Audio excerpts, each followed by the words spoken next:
Hey yo, wagwan for the wagwan for the wagwan for the wagwan. Let me put the sound up a little bit. Wagwan for the wagwan. How you doing, people? How you doing, people? How you doing? How you doing? 9 decibels is good. Let's put about 9. Let's put 10. Let's put it 10. Let's be a bit adventurous. What's going on, people? How you doing? What's going on, people? How you doing? What's going on? What's going on? What's going on? Welcome back. Random show settings. We're back once again. Random show settings. We're back once again. This will probably be a two-parter. It'll probably be a two-parter. I'll probably do a little bit today, now, and then a little bit later on this evening. A little bit now and a little bit later on this evening, okay? So most likely, if you like that sort of stuff, keep tuned in. It's going to be a jam-packed... Actually, what time is it? Actually, you know what? Fuck that. Maybe we'll do everything today. Maybe we'll try and do everything today because the matches are on at 8 p.m, innit? France, Senegal. Cool. Maybe we do everything today. Maybe we just pack everything in today. Smash as much as we can. What time is it now? It's now 5 p.m, innit? 5 to 6, 6 to 7, 7 to 8. So, but yeah, we can do a good little 3-hour show, innit? We can do a good little 3-hour show. Pack everything in today, and then I can watch France v fucking Senegal in peace. That'd be a fucking vibe. Big up everybody tuning in, though. Big up everybody tuning in. Appreciate you all. Appreciate you all. Maybe I'll do a watch along for it. I'll figure it out. What are you guys saying? Talk to me in the stream chat. What are you guys fucking saying, man? What are you motherfuckers saying? What are you weirdos? What are you freaks? What are you freaks saying, man? It's a bit warm over here in London. I'm not gonna lie, it's a bit warm. It's a bit warm over here in London. It's a bit warm. It's not as hot as it once was before. Last few weeks, but it's a bit warm. And my back is feeling a little bit liquidy. You get me? My back's feeling a little bit liquidy. My back is feeling a little bit, dare I say, liquidy. But we're here, ready to rock. We're here, ready to rock. Let me get my thing up on my stream here. Bear with me 2 seconds while I just get my stream chat on my phone up and ready to go. View channel. What's going on, people? Let me see what you guys say on stream chat. Big up Diana, see you. Big up Diana. Big up Diana. Oh really? Yeah. Okay. Yeah. We're gonna do that, of course. We're gonna do the big brand breakdown. Yeah. He didn't give Gain his flower. How can you not give Cyril Gain his flower? Like, how could you hate on that performance? Even if you hate Cyril Gain, how can you hate on that performance against fucking Alex Pereira? Like, how? How is it possible to hate on that performance? How? My sack is dripping. It's well hot in London. Yeah, exactly. Big up, exactly. Getting wings, you know. It's not as hot as it once was like a few weeks ago. Remember when it was really hot a few weeks ago? When we had that fucking heat wave, Wingus, right? We had the heat wave in it. It's not as hot as that, but it's still fucking melting hot. Actually, you know what? Doesn't it make sense why it's hot, Wingus? I always say, for some reason in London, doesn't it get really, really warm when Wimbledon comes around? I feel like Wimbledon and Notting Hill Carnival are the 2 dates in London or in the UK that it's always really good weather. Wimbledon and Notting Hill Carnival. I think Wimbledon is coming up soon. Maybe it's next week or something like that, if I'm pretty sure. It's around this June time, July. And then Notting Hill Carnival is literally a couple of months. So it makes sense why the weather's improved. For whatever reason, it's never usually bad weather around those times. It's never usually bad weather. It's always fucking warm around those fucking times, which makes sense because maybe it's summer, but the summer in the UK doesn't go by the regular fucking schedule of months and dates. Sometimes it could be June and July and it's still raining. It's still fucking cold. So, you know, just because it says it's summer season doesn't always mean it's actually summer in London, you know, or in the UK. You still have to judge every day for the day it is. You get me? Big up everybody in the stream chat. I appreciate you. 30 plus Friday. London isn't built for hot weather. No, London isn't built for hot weather at all. At all. From the trains to the fucking stores, like all the shops near me, conveniently when the sun's out, the fucking fridge breaks. The shops near me, conveniently when the sun's out, the fridge is not working anymore. It's fucking, you know what I mean? It's just sitting there. So all the drinks are room temperature. Absolutely diabolical, man. What's that? Kew Gardens is ridiculously for the heat. I lived in Notting Hill when it was 40 degrees. Jesus, it's because London has population and high buildings that cause more heat. Yeah, true. It traps the heat in it. That's a really good point, actually. That's why I noticed when I went to Prague for the first time and I went to Berlin for the first time. Because a lot of those places are quite sparse, there's not a lot of high-rise buildings, you do get way colder. Because people say, oh yeah, when you go to winters in Prague and Berlin, wrap up, it's really cold, it's different from here. It's not that different. It's just that there's no buildings blocking a lot of that cold breeze and cold winds. so you get hit in the face. So when you're coming back from a club in fucking Berlin, and it's fucking what's the coldest times? Cold times are around the winter time. So right, September. If it's like January is really fucking cold in Berlin. If you're walking back from a club in Berlin in January, that cold will wake you up. Whatever high you're on, it will fucking bring you right back down to earth. Because there's literally no buildings blocking it. You're literally walking on streets, on pavements, on pavements, and there's like no buildings blocking any of that wind blowing right in your fucking face. So yeah, a lot of that buildings, a lot of those flats, a lot of those council estates, they do good for us because they, help us conserve energy, especially because we're a densely populated city. But once it gets warm and there's no aircon, and we don't believe in aircon in this country, right? Like, I've worked in, I'm sure some of you guys are the same. I've worked in offices, right? I've worked in offices, right? Where there's been legit fights, like beef. Sometimes it's gotten physical between people in the office in terms of who's got control of the aircon machine. Because most offices, the aircon is on top, right? It's on like the ceilings, and usually if you're sitting in a certain place in the office, that aircon machine might be right above your head. So certain people get really fucking sick if the aircon is on. Maybe it's all that artificial air. I'm not too sure what it is. So there's been legit wars, legit fucking fights at workplaces over the control of the aircon.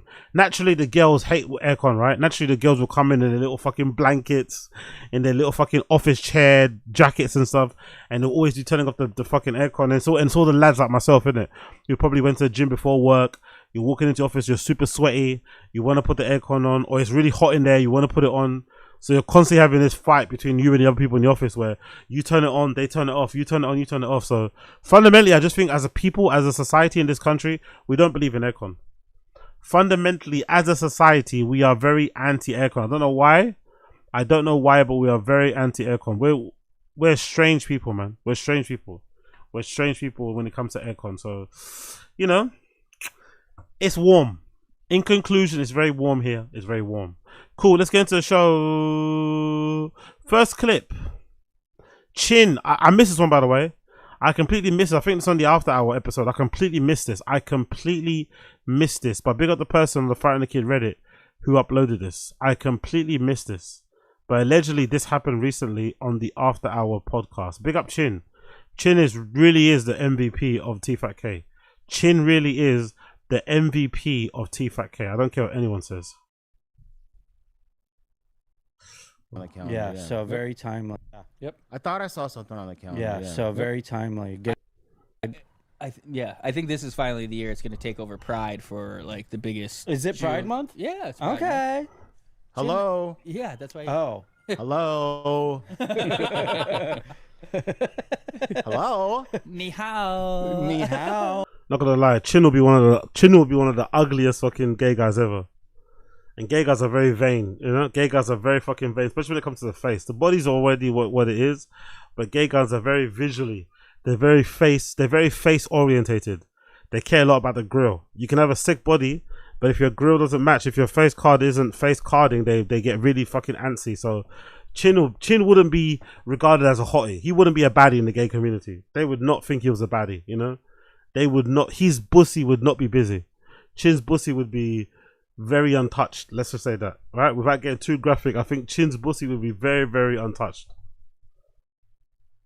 Ni hao. And he looks like if he did the other thing, Chin looks like the type. If he did the other thing, he'd definitely be using too much teeth. Chin, if he did the other thing, he'd definitely be using too much teeth. Hell. Next. Yeah. So Brendan left his wallet at work, right? At the studio. Mm-hmm. So I dropped. You should have took his money. Brennan left his wallet at work. You should have got his card and ran any money that you've been owed. Because I'm sure Chin is owed some fucking expenses. I'm sure he is. But Chin's also the kind of a cut guy at work that doesn't file their expense report. No, that's all right. It's okay. It's okay. I'll just take it. It's all right. He's one of those fucking cucks. He's one of those fucking do-gooders, those jobs worth that doesn't fucking send in their fucking invoices, doesn't send in their fucking expenses. No, it's all right. I'll just cover it. It's fine. Yeah, it's sure it happened. It's all right. It's good. Brother, get your money back, man. You spent some money at work that you shouldn't have been spending. Get your fucking money back. Get your money back now. Don't be fucking stupid. You can claim it back. Chin should have took that card and claimed back all the expenses that he hasn't been paid yet. Or at the very least, try to make up the difference of the money that he doesn't usually get. But Chin, of course, being the fucking do-gooder, the jobs of that years, he ran to give fucking Brendan back his wallet. Hey, Brendan, I'm on the way. I just charging my Cybertruck and Googling vasectomies. By the way, Brendan, did you know that you can get a vasectomy up until you're 70 years old as a man? Yeah. Got off to his pad, and on the way back, on the way to the pad, I don't think I even had. Oh, I did. Yeah. So Pad? How old are you, man? On the way to Brendan's pad. He's got a house. He lives there with his family. He's a married man. He's not living in a bachelor pad. On the way to his pad. Grow up, man. What kind of vernacular or fucking language is this guy using? Pad, you know? I went to Brendan's pad. Unless Brendan does have a second home, you never know. Unless Brendan does have a second home that we're not aware of, where he kind of invites the addies and baddies. But from what I know, Brendan's a married man with a wife and shit. Why would he have a pad? Why are you referring to it as a fucking pad? Come on, Chin. Grow up. on the way to his pad, I put it in FSD, right? Full self-driving on our Teslas. But Texas has a different culture here. When you see like Tesla has a different culture, aka I don't understand the road safety laws or the road safety rules. Tesla has a fuck. Come on, man. like a car broken down on the side of the road or whatever, even if it's not in your lane, it's on the side, you go to the next lane, right? Here's the thing I didn't know. Some woman's working on her plants in her front porch, by the mailbox, or like weeds or whatever, and it's in full self-driving, so I don't have any control over it. And then I just saw her lift her head up. She's not on the street, nothing like that. She's in her actual grass, and she looks over. She's like pointing, doing this, and I'm like, what the? I'm like, oh shit. She's expecting me to go to the next lane, and then go back to the lane after that. It's a Texas thing here. So anyways, I couldn't do it because of the full self-driving. What? Hold on 1 second. What? It's not in your lane. His wallet at work, right? At the studio. So I dropped it off to his pad. Okay. And on the way back, on the way to the pad, I don't think I even had. Oh, I did. Yeah. So on the way to his pad, I put it in FSD, right? Okay. Full self-driving. Yeah. Yeah. Teslas. But Where the wallet car at work, right? Where your car autonomously drives for you, right? Where Tesla drives for you. Okay, cool. I get it. At the studio. So I dropped it off to his pad, and on the way back, on the way to the pad, I don't think I even had. Oh, I did. Yeah. So on the way to his pad, I put it in FSD, right? Full self-driving on our Teslas. But Texas has a different culture here. Okay. When you see like a car broken down on the side of the road or whatever, even if it's not in your lane, it's on the side, you go to the next lane, right? Here's the thing I didn't know. Some woman's working on her plants in her front porch, by the mailbox, or like weeds or whatever, and it's in full self-driving, so I don't have any control over it. And then Chin thinks if you put your car in full self-driving, it basically gives you what's that thing called? It gives you the right. It gives you what's that term? It gives you the right to say whatever happens wasn't your fault. That's why he's putting his hands up. It's in full self-driving. I couldn't do anything. So if it hit the lady, it's not my fault. Like, brother, you can take it out full self-driving. I'm sure you just. I'm pretty sure I watched enough videos of Teslas getting reviewed. It's either the stalk click, or it's actually touching the steering wheel. No, sorry, it's turning or something. There's something that you can do that takes out self-driving straight away, and you can then kind of get back manual control. It really is. It's super easy, but it's one of the. They've got obviously a safety feature or just whatever, something you can do to ensure, because full self-driving where you don't have to touch the steering wheel at all is not a thing, I think, yet. But if you want to regain control of the car, there is an easy way to do it. So I'm not too sure what the fuck he's talking about here. Self-driving, so I don't have any control over it. And then I just saw her lift her head up. She's not on the street, nothing like that. She's in her actual grass. And she looks over, she's like pointing, doing this. And I'm like, what the? I'm like, oh shit. She's expecting me to go to the next lane, and then go back to the. What? It's a Texas thing here. So anyway, why is a woman in a porch telling you what to do when you're driving? I don't get that. He's driving past. Again, he explained the story terribly. He's driving past. He sees a car broken down on the left lane, on the middle lane, I'm guessing he's mentioning. And then he drives past a house where a woman's doing her gardening. He takes a left. He takes a left around the car. What? I don't get this story at all. Let me replay it one more time. Sorry, I don't understand what the fuck he's talking about. So, Brendan left his wallet at work. Okay, Brendan left right? his wallet. In the Yeah, studio. I understand that. So I bit. dropped it off to his pad. Cool, dropped it off at And his on house. the way back, on the way to the pad. On the way I to the didn't- I don't house- think I even house? had- Oh, I did. Yeah, so on the way to his pad, I put it in FSD, right? Full self-driving, man. Full Cool. self-driving on our Teslas. Uh-huh. But Texas has a different culture here. When you see like a car broken down on the side of the road or whatever, When you see a car broken down on the side of the road. So on the side of the road means it's either going to be on the left shoulder or the right shoulder, right? Because you're in America. And you're probably going to be able to, if it's on left whole shoulder, you have to go around it on the right. Yeah, either way you have to go around on the right. There's no left around it. If it's on the side of the road. If there's a car broken down on the side of the road in an American road, you have to go around its right. You don't go around its left because it's on the street side, right? Cool. even if it's not in your lane, it's on the side. You So does he mean like a 4-lane fucking road or something? So the car is in like the second lane and then he's going in the third lane going around it. I think that's what it means, right? go to the next lane. Right? Uh-huh. Here's the thing I didn't know. Some woman's working on her plants in her front porch, In front of our house, right? by the mailbox, By the mailbox. or like weeds or whatever. Uh-huh. And it's in full self-driving, so I don't have any Yeah. control over it. And then I just saw her lift her head up. She's not on the street, nothing like that. She's in her actual grass. And she looks over, she's like, So this story is nonsense. He just got cucked by some random lady, innit? The story is nonsense. There is no culture thing. He just got cucked by like a random lady doing her weeds in her garden, being grumpy. This is not anything to do with fucking Texas culture. It's just him getting, I guess, him getting basically told off by some woman doing her fucking gardening for no reason, because she probably felt just a bit grumpy that day. But that doesn't speak to how it is to drive in fucking Texas overall, or what the culture is like, quote unquote. Like, I don't know what the fuck he's talking about. doing this. And I'm like, what the I'm like, oh shit, she's expecting me to go to the next lane and then, go back to the lane after that. It's a Texas thing here. So anyways, I couldn't do it because of the full self-driving. What is the process to get that out Full self. I couldn't do it because full self driving. Yes, you can. You can use the car if it's full self driving. You dig.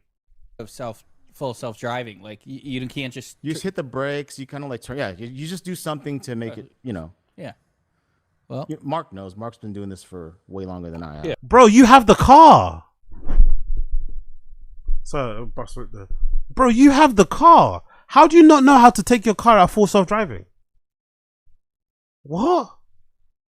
You fucking own the car. How do you not know how to do it? Like, what the fuck's he talking about? Mark knows. You know? You have the fucking car, no? You have it parked outside the fucking studio in full view of your cam, showing it off and that. Congratulations, but surely if you're showing it off to that extent, like if that was me and I owned a Tesla Cybertruck, I would know every single thing about that car. I'm the type of person, I'm sure some of you guys are the same. Once I own a car, any tech that I own, I keep watching videos. Like when I first got my fucking MacBook M4, I was watching videos before I bought it. I watched videos during I bought it, or as I bought it, and I was watching videos after on like things to do, things to improve it, things to optimize the memory, this and that, like learning the laptop inside and out, how to switch apps, how to do shortcuts. How does this guy own a Tesla Cybertruck but doesn't know the standard feature of getting it out of full self-driving, of deactivating it? Come on, Chin. He said it. You touch the brakes, you override the steering wheel. so you could do it. Just Yeah, but it's too late by the time. It's definitely still his fault. Yeah. Oh my leg. Yeah, I feel No, it like you is. brought up the full self-driving to kind of like take the onus off yourself. But the full self-driving in this case, I think we all came to agreement that it's kind of it doesn't matter. It was on you. Yeah, but the thing is, it's in a his Texas defense, thing. he was you guys asleep. We need like a I just look asleep, a that's judge's all. mallet to like. Yeah, It's your fault. yeah. We have a judge's. No, but mallet if you at guys saw the office. same thing, what would you guys do? Well, if I know that if you Nothing to do. There's nothing to do. Nothing that same thing. The car goes around the fucking car that's broken. Some lady doing her gardening wouldn't be your concern. You drove around the car that was abandoned on the street or broken down, whatever it was. You avoided any accidents. What's a lady doing her gardening got to do with you? Like, I wouldn't care. I'll just keep driving. You have no idea what she was complaining. She could have been complaining about anything. You don't have no idea. She could have been complaining that she didn't know that you were driving a Tesla and thought you didn't have your hands on the steering wheel. She could have been complaining about all number of things. You never know. Yeah, Bill Wingers. Oh, really? Is Brendan live? Yeah? Let's check it out. Oh, yeah, he's doing the quick Q&A in it. Maybe I'll save that for later or something. I don't know. Let's see. He's doing the Q&A thing, isn't it? Right? He should be doing the Q&A thing. Let's double check. Trump's neck, and then he goes, Michelle is a man. It was awkward. It was The awkward. underscore Stoner, That the whole was it, card yeah? was fantastic. We'll never beat that. It's the best it gets. And you can tell the amount of exhaustion and just work that went into it with the UFC because Dan and them are just so over it. They're like, never doing it again. But they are going to do a fight for the troops night. I know that. That's cool. Yep, all troops. Back to that. Gemma CR, Poton versus Hoka would be bananas. Yeah. Yeah, see, I don't mind that, Galvin. El Ocho says Poton versus Volkov. Yeah, that's a boring fight, though. But yeah. Captain Dash UG 2 up. I think Hogan would win against the champ, has the takedowns to win. Agree. I could see him beating Cyril Gahn and Poton. I'm gonna move it, Brent, so it might pop, but still that was the one, right, Captain? Yep. Okay, let me move it. You got Captain. Is it further up?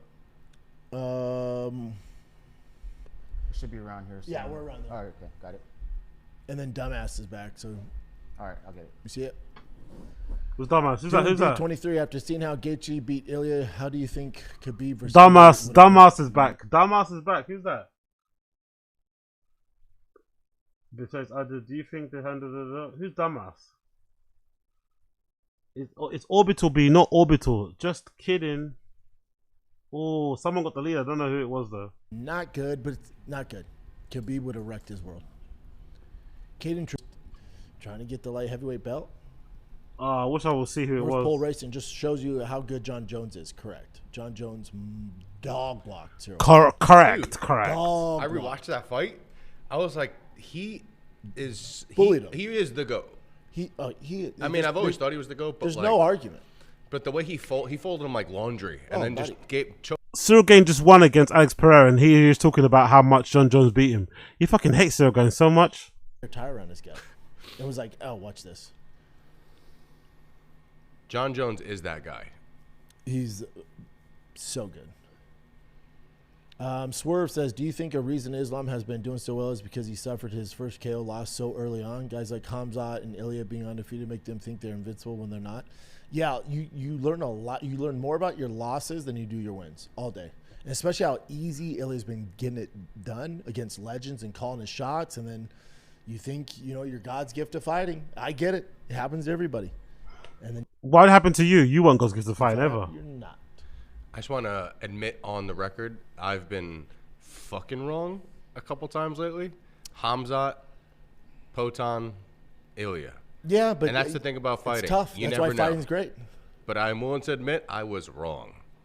Would Brendan admit that? Would Brendan do that? No. We'll keep him quiet. Ocho says Black Beast got tired walking to the octagon. Yeah, he was sweating like a crazy man. Ooh, see, I like this, and this is what I said. If you remember, if you listen to the Big Round Breakdown, We don't. like 6 episodes ago, Swerve says, do you think they do Bo versus Izzy? Yep. That would be the move if Izzy's down, if he accepts it. Andrew Raya 2564 follow up. If Alex had wrestling like Khabib or Islam, we looking at 3-division champ instead of Cyril Cheater wearing the belt. Yeah, dude, Cyril Gahn, he's either nonstop cheater. Oh or my he's just God. dumb. I Oh. almost want to lean towards dumb because Jesus Christ. Hey man, no illegal shots behind the head, no eye pokes. He's like, Cooling him down. Do you hear? every fight, dude. You heard Sean O'Malley say he. Brendan calling Cyril Gane got dumb is crazy. Hey, make sure you don't hit me in the back of the head. They're like, we got you. I don't get it. And again, he knows like the gig's up. Everyone's aware of his shady moves. But he just every single fight, He hates it so every much. single fight, he's doing something shady. Oh, it's so good. Said Cyril to me, Gaines like, winning. I okay, love it. I love Cyril and then Gaines the way winning. He strikes. He keeps his hand out to measure the distance. Okay, but 13 unanswered strikes to the back of the head. I think he just freaks out and tries to get out of there, and then starts doing whatever. That's the referee's responsibility. The referee should have spotted that. I spotted that in the stream. It's not his fault if the referee doesn't spot it. Les Angel, the UFC should sell Blu-ray plus digital release of the UFC Freedom 250 so you can own history. Can you make that happen? Talk to your boys. God, I don't know who I'd talk to make it happen, bud. What do we think? Do we think he owns just one pair of these shorts, or do we think he has many pairs of the same color or the same type of tree camo shorts? What do you think in the stream chat? Do we think he owns many versions of these shorts because he likes them, or is he wearing just the same pair? Stevie G. Rodriguez, let's go. What up, big dog? Kobe is 100. If Conor beats Max, does he fight Justin? I think so. But here's the question: at what weight? At what weight? I have a question for you. Is this a possible world where Connor ends up beating Max, That's a big if. let's just say, and then he ends up fighting Justin for the title? Yes. Oh, yeah.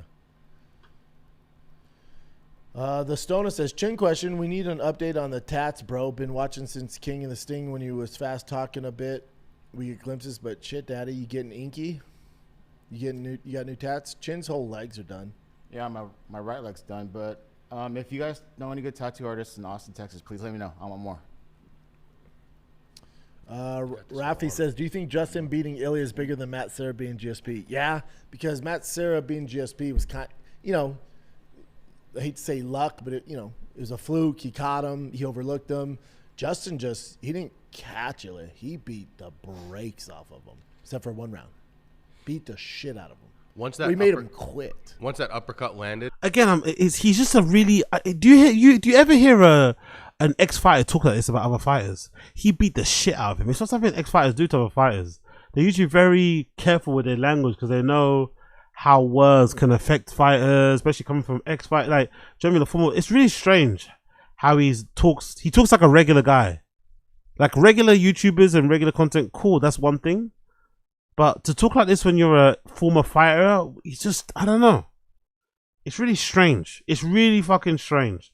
And I know for sure, if the roles were reversed and someone did this about him, he'd be crying about it. He wouldn't be happy. He wouldn't be happy if an ex-pro or a former professional UFC fighter said the same thing about him while he was fighting. You know what I mean? It's kind of disrespectful, I'm not going to lie. Very lacking in class.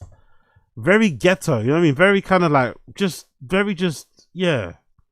Just whatever. Not good. But hey, I guess it is what it is.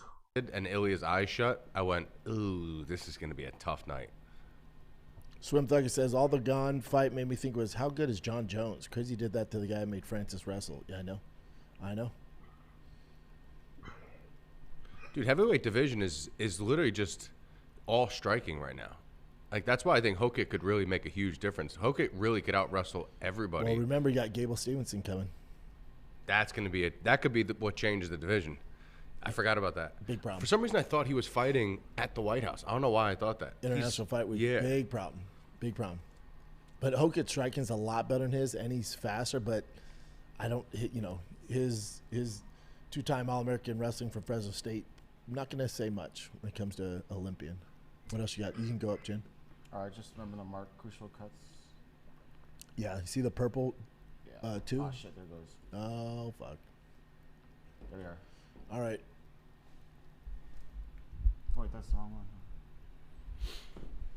What the fuck are you doing, Chin? What the fuck are you doing, Chin? Yeah, right there.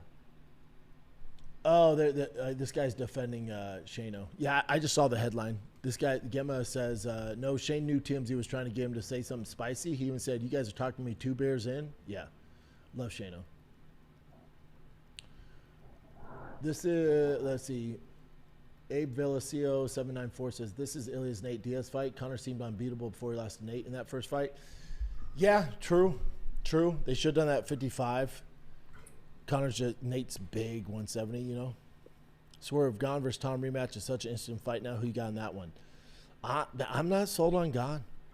I still think I'll beat them. we know you're not sold on God. We can tell, bro. We can tell. You hate Cyril Gaines so fucking much, man. I want him to meet. I want him to meet somehow. I want them to meet. I want him to meet. Or I want Cyril Gaines to be told about the amount of shit Brendan talks about him. I really want Cyril Gaines to see it. He must. I want him to comment on it and see what Brendan says, because he took so much shit. Because Cyril Gaines said, yeah, come to the gym, brother. Come to the gym. Let's see how bad I am. Come to the gym. Let's see how dumb I am. Come to the gym. Let's see how stupid I am. Let's test. Tom beats him. The Milkman 42, Schaub. Why does AJ Ferrari, the NCAA wrestler, look like he could be a third Schaub brother? Someone bring up AJ Ferrari. You don't know AJ Ferrari? What a great name. Dude, We look like each other? he's a badass. Yeah, he could be if you told me he was your younger brother, I'd go, yeah, that makes sense. Oh, yeah. Oh, from Nebraska. I've seen him. He has the mullet. Yeah, that guy's badass. And he's jacked and he's awesome. Yeah, he's I like good. him a lot. He's jacked. That's what matters, He's isn't another it? Ilya. That's what matters, right? He's jacked. So I'm comparing you to a jack guy. He's jacked. All right, Nick. Shut the fuck up, Nick. Shut the fuck up, Nick. There he is. Look at him. Coiler's favorite guy, Nick, right there. Little simple Nick. mentality type of guy.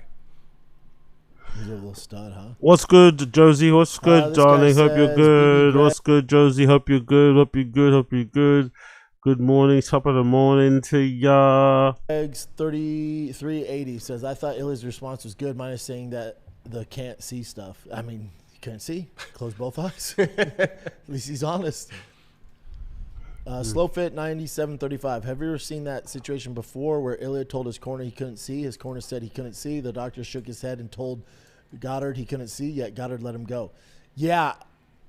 I think there's also, like, his brother was saying something else, and this translation, English isn't their first language, so I think there was a bunch of confusion, and that wasn't your regular Washington, D.C. commission, so the whole thing was a shit show. This is best card ever. D Hunt DT9HM. Excited to see Huffy moving forward. He reminds me so much of Prime Connor. Could be a real problem if his takedown defense has improved enough. Agree. Yeah, he looked damn good.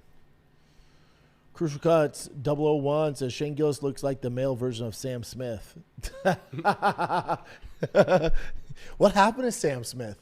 Mary did that like weird like Here we go. Satan ritual Here we thing go. Here on, we like, go. primetime TV, and then just Here we go. disappeared. Yeah, I don't know what happened. He got really gay and big during that whole like Me Too, trans stuff. Everyone's like, yeah, Sam Smith. And then that's not in anymore. America went, whoa, this is getting crazy because they're going after kids. And then Sam Smith was like, that's my time. It's weird. Did you say So he got funny. gay during- Pretty sure he was gay the whole time. Nah, I don't know, man. He wasn't as gay. Drew Casablanca, best UFC main event ever. Sup, Big B from Palm Springs. I love Palm Springs. GAY. Best main event ever. I couldn't agree more. Dr. Dark Hayoka. I went 5 for 7 with my picks. Just was off on Zahibi and Alex. Fair point, bud. Damn, you picked Justin. Zahibi, I thought it'd be a tougher fight for Sean, but I thought Sean was gonna win that. Caden Trujillo 3738. Do you think that the Alex Gon fight had a little bit to do with age? Poton is 38, put on a lot of weight in a short amount of time. Younger Alex may have done better. I just think it's too big. It's too big of a weight jump. He put, as Rogan said, he put all the weight in his ass. And Gon's like a nightmare for him. Great striker, athletic. Oh, he's good on giving him his props. feet. He's giving him props. He's giving Cyril Gaines some props there. Through gritted teeth, but he gave Cyril Gaines some props there. Good to hear. He actually gave Cyril Gaines some props. It's just a nightmare for him. It's too big. It's all good. Slowfit 9735. Did Nick watch the event? What were his thoughts besides his idol losing?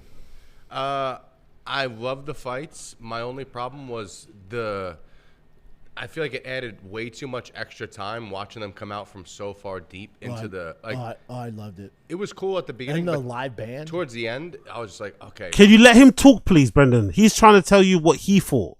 The question was aimed towards him. You could love it if much you want. You love everything, right? I love it. I love it. I love it. Shut the fuck up. Let him finish and let him say how he thought it was, how he felt, what his opinion is on the fight. The question was specifically for him. The question was literally tagged to him. What does Nick think of the fights? Not you. Oh, I loved it. God damn. I just want to watch the fights so Fair. badly.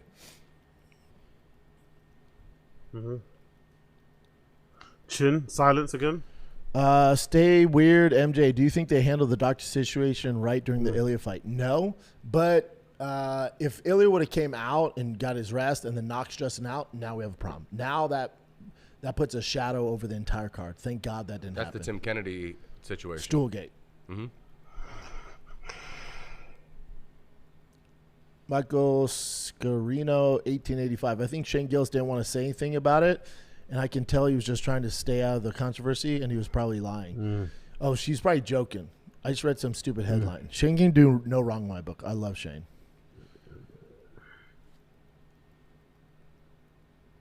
Here we go. T. Trent XC1 EP. Brendan, you said regardless of Poton or Gon winning, neither of them would be the true champion. Correct. Because they didn't beat the real champion, Tom, but Tom never beat the champ either. Yeah, but Tom is your legit unified champion. Yeah, That's an but interesting take. he just proved your point wrong though, didn't he? You proved your point wrong though. You can't just change the rules again.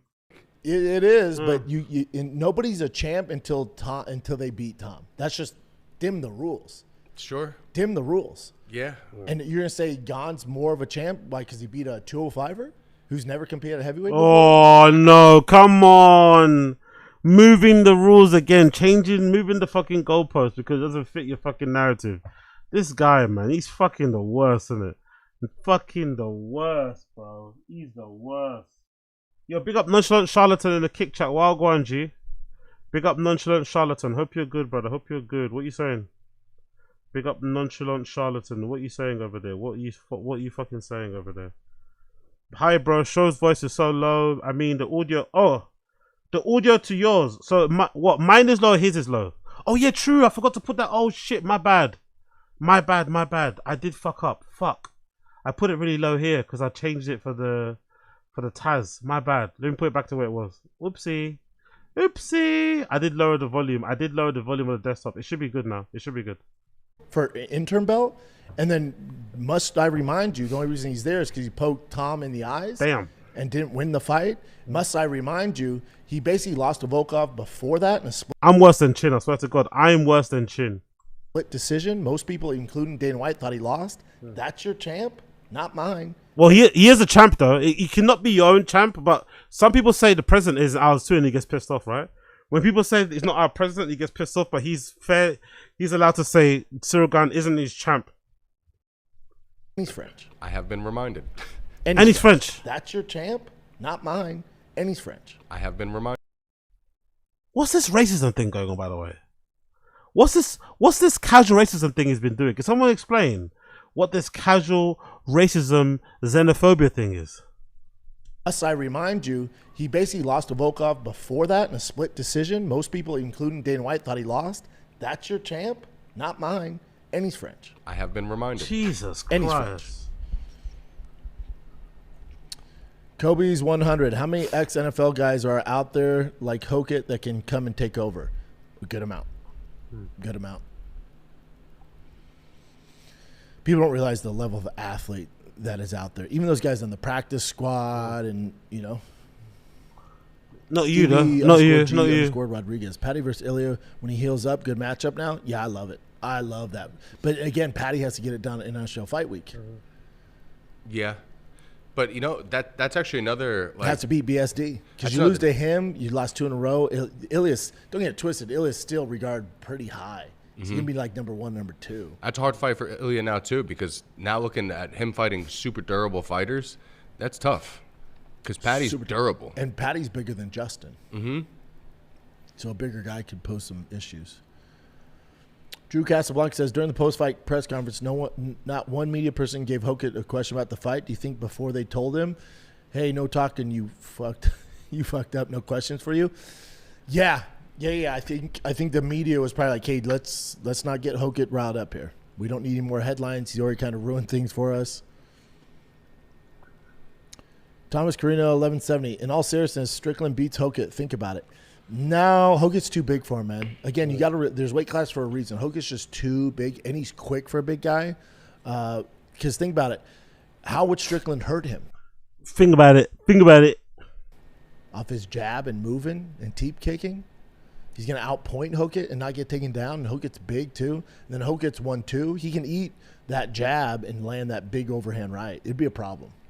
I think that the toughest part would be seeing if he could out-wrestle Sean better than Hamzat couldn't. You know what I mean? He's big, dude. Big. Mm-hmm. And Austin 07, Max and Topira rematch. Nope. Don't want to see it. Michael Sakaro, 1885. I think the heavyweight fight put everything in perspective when we know who's a real GOAT is. Yeah. Yeah, the real winner Sunday night was John. It just let you go, oh, that's right. He's so good. Michael Street, 644. I've heard you say in the past that Justin doesn't have knockout power. Don't you think he has knockout power but doesn't necessarily land them on a knockout spot? He breaks people's faces apart. I think he hits hard. There's a difference between having heavy-handed and having knockout power, if that makes sense. Because he lit Ilya up, man, but he never knocked him out, you know? I think he has heavy hands, like thuds, instead of that quick, powerful knockout power. Dylan D23. Wasn't saying any of this prior to the fight, by the way. Wasn't saying any of this prior to the fight. He wasn't saying any of this prior to the fight. He says, my all-time dream match would have been John Jones versus Kane. How do you think that one plays out, both in their prime? I'll take Kane. In his prime, Kane. Great cardio, good on the feet, great wrestling. I think he beats John. SWAT 360. Aspinall beats Ghana in Paris all day. Dana will be pissed. Yeah, it's going to be weird. I wonder if they're going to give it to Aspinall because his issues with Eddie Hearn. That's where it gets weird. Michael Street 644. Don't you think if he retires now, it's an absolute UFC Cinderella story? Yeah, best retirement ever. There's nowhere to go for Justin. The Conor, the bag's out there. It'd be a big fight. It's a favorable matchup for you. But outside that, anybody who's Justin's friend, you don't want to see him fight again, unless it's Conor for big money. Make him fight Ilia Topuria again. He's gonna lose anyway. I got faith in my boy Ilia Topuria. Make him fight Ilia Topuria again, and I guarantee he loses. I guarantee he loses. That's my guy. Give him another shot. Give Ilya another shot. He deserves it. He was champion, man. He deserves it. Drew Casablanca says, remember Ilya when Ilya called out Terrence Crawford and Ryan Garcia in a boxing match? Justin tore him up with stiff jabs and basic 1-2s after Freedom 250. How's that call out holding up now? Again, same thing, Ronda. She can beat Floyd Mayweather. She can beat Mike Tyson. But they absorb all this, and they think they actually can. Bilal Muhammad, I can beat Canelo. No, they can't. None of these guys can. No, they can't. But, you know, you have to have some delusional to get to that level. You have to have some delusional. Some level of delusion, you mean. Some delusional is crazy. Slowfit 9735. Regarding Guns' illegal antics, isn't it more on the refs? If they don't penalize him when he has no repercussions or consequences, he's going to continue his antics. He never gets warnings or nothing, and I know every opponent he has warns the ref like, "Hey, be careful, man. This guy's dirty." So I'm with you. Stay weird, MJ. How many hours a week do you think elite fighters are training? Breaking it up between 6 to 8 hours every day. Breaking it up though, not all in one, but breaking it up 2 or 3 different sessions. Andrew Raya 2564. What percentage of prime Conor would need to show up in July to beat Max? 85%.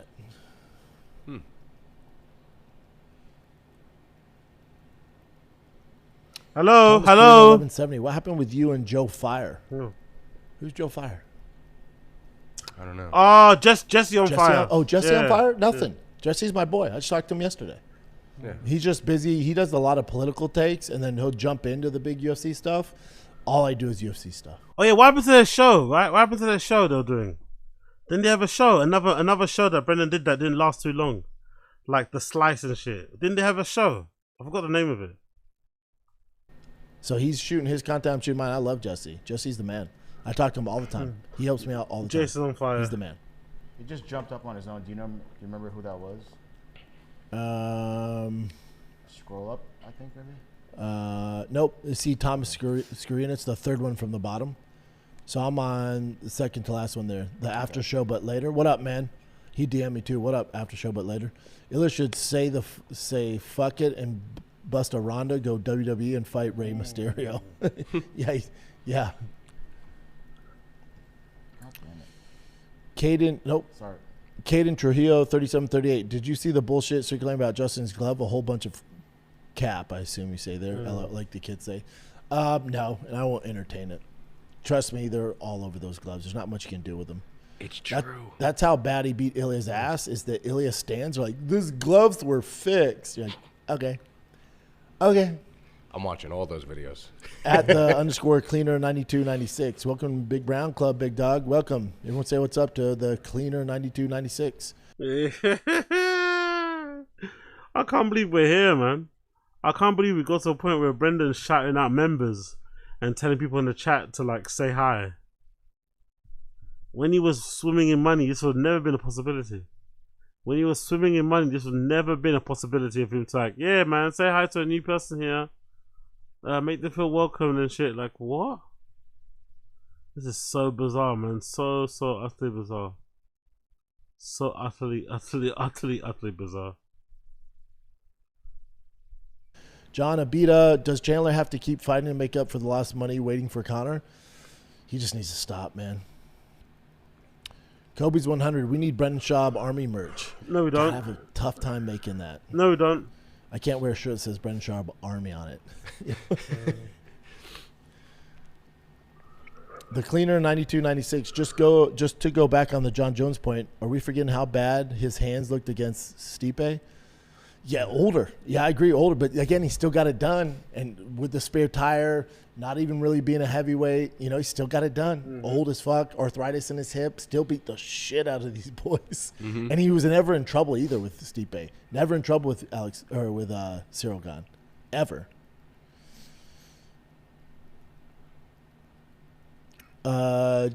Geo Frost 5189. Brendan, with best boxers in the UFC all losing their last matches, JDM, Ilya, Max, Connor, who's the best all-around pure boxer in the UFC now?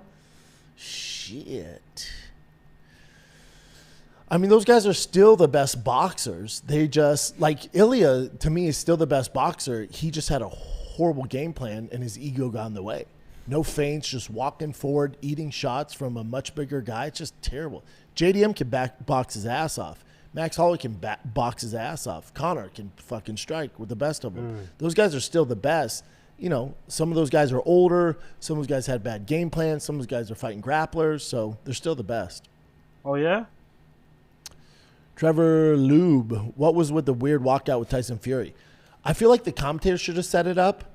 And then there was some weird confusion of the announcement. The whole thing was a shit show. But the event was so good, I forgot about it right when it ended. I think he's going to fight for Zuffa boxing. Yeah. Mm-hmm. Yep. That was supposed to be the announcement. Caden Trio, 3738. I don't think we've seen Nick since the Bilal fight. How did he feel? Also, imagine what Islam would have done to Ilya at 170. I was blinded and thought he could do at 170. Dude, you know what Islam would do to Ilya Taporia? Yeah. It doesn't get out of the first round, fam. And I love Ilya. Islam would break. No, you don't. No, you don't. Islam's a big dude too. My whole take on this, I don't think that Ilya should be fighting at 170. I think 150. Anyway, let's pause for now and let's go something else because he's fucking boring. Let's do a little bit. What's Rogan saying on his side of the Reddit? What's happening on the Rogan Reddit? Anything we need to check out? Nothing. Look at the ties, they keep doing the edits. No tie. Small tie. The tie's getting.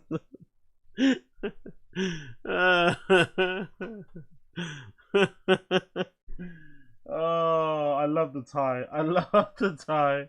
I love the tie edits, man. The tie edits are really good. There's one where he's not wearing a tie, it looks decent, to be fair. The edit with him not got a tie on is fucking hilarious. Oh, the tie edits are crazy. Look at that. Oh, the tie edits go crazy, bro. The tie edits go crazy. Another one too. What's up, Rogan's life?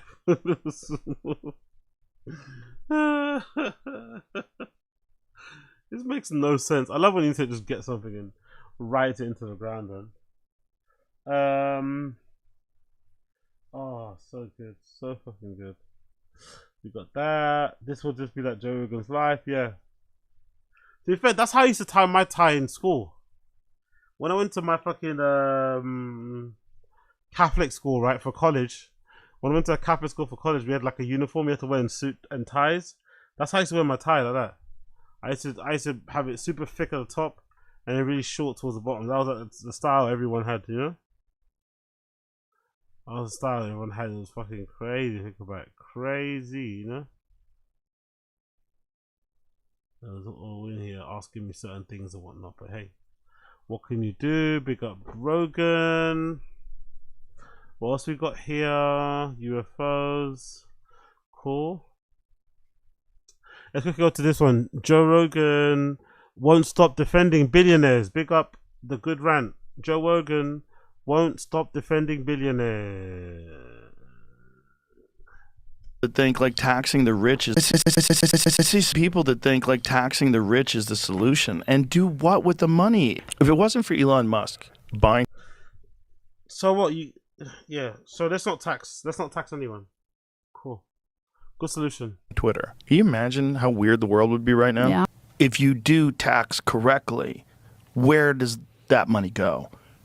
Where's it going? As Elon's wealth climbs, his number one fanboy is trying to convince everyone that billionaires should not be paying any more in taxes. It's no secret that Rogan keeps getting accused of shilling for tech billionaires. A few weeks ago, he railroaded Theo Von when he brought up concerns about giant tech companies like Palantir. He will have billionaires on to explain why data centers, partly funded by the taxpayer, is a good thing. He barely seems skeptical about the future of AI, and even seems on board with the idea of everyone having Elon's AI chip lodged in their heads. So it's easy to see why he's getting called a billionaire puppet. And lately he's been living up to that label, as he keeps arguing against the idea of billionaires paying more in taxes. These wealthy, if they paid their share, like, where's it going to go, though? Is it going to go to this corrupt government that's the one who's feeding you this nonsense in the first place? What are you going to do? You're going to enrich them. It's like, it's not going to help you.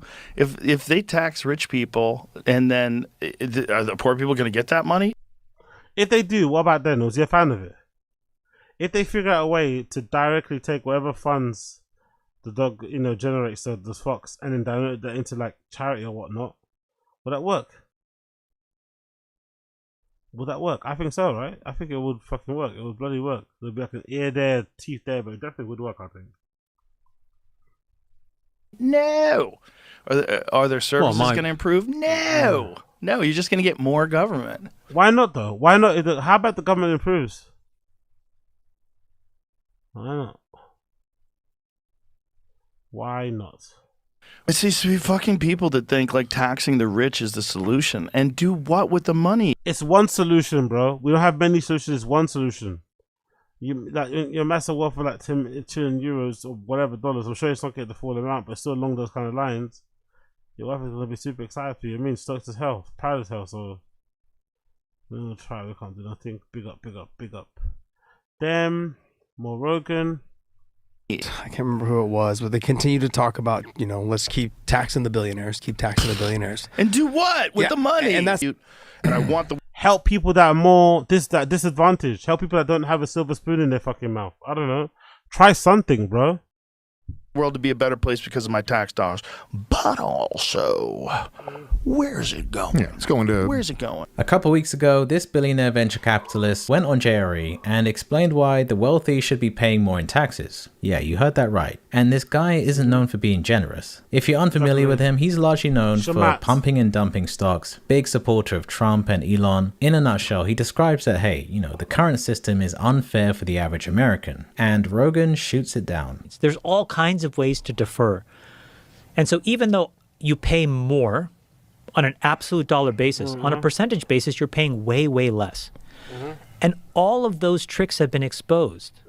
And I think people are kind of like, hey, hold on a second. This just doesn't feel fair anymore. Absolutely. But the other problem with that is if you do tax correctly, where does that money go?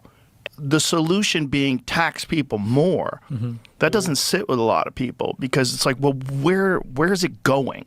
He's explaining that him and his friends have an unfair advantage and we should change that. Chamath sort of agrees with Rogan's complaint about the fraud, but tries to make a stronger case for his argument. And Rogan will just not budge. What I'm saying is, Right. people are taxed too much. Yes. Corporates are not taxed enough. Flip it.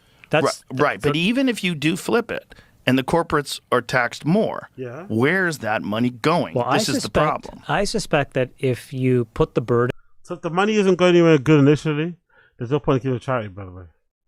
If the money is not given intentionally to a good charity, there's no point in being in one. You could just snapped that and took it, to be fair, but I guess he didn't want to, be too fucking creative. But yeah, come on, man. Come on.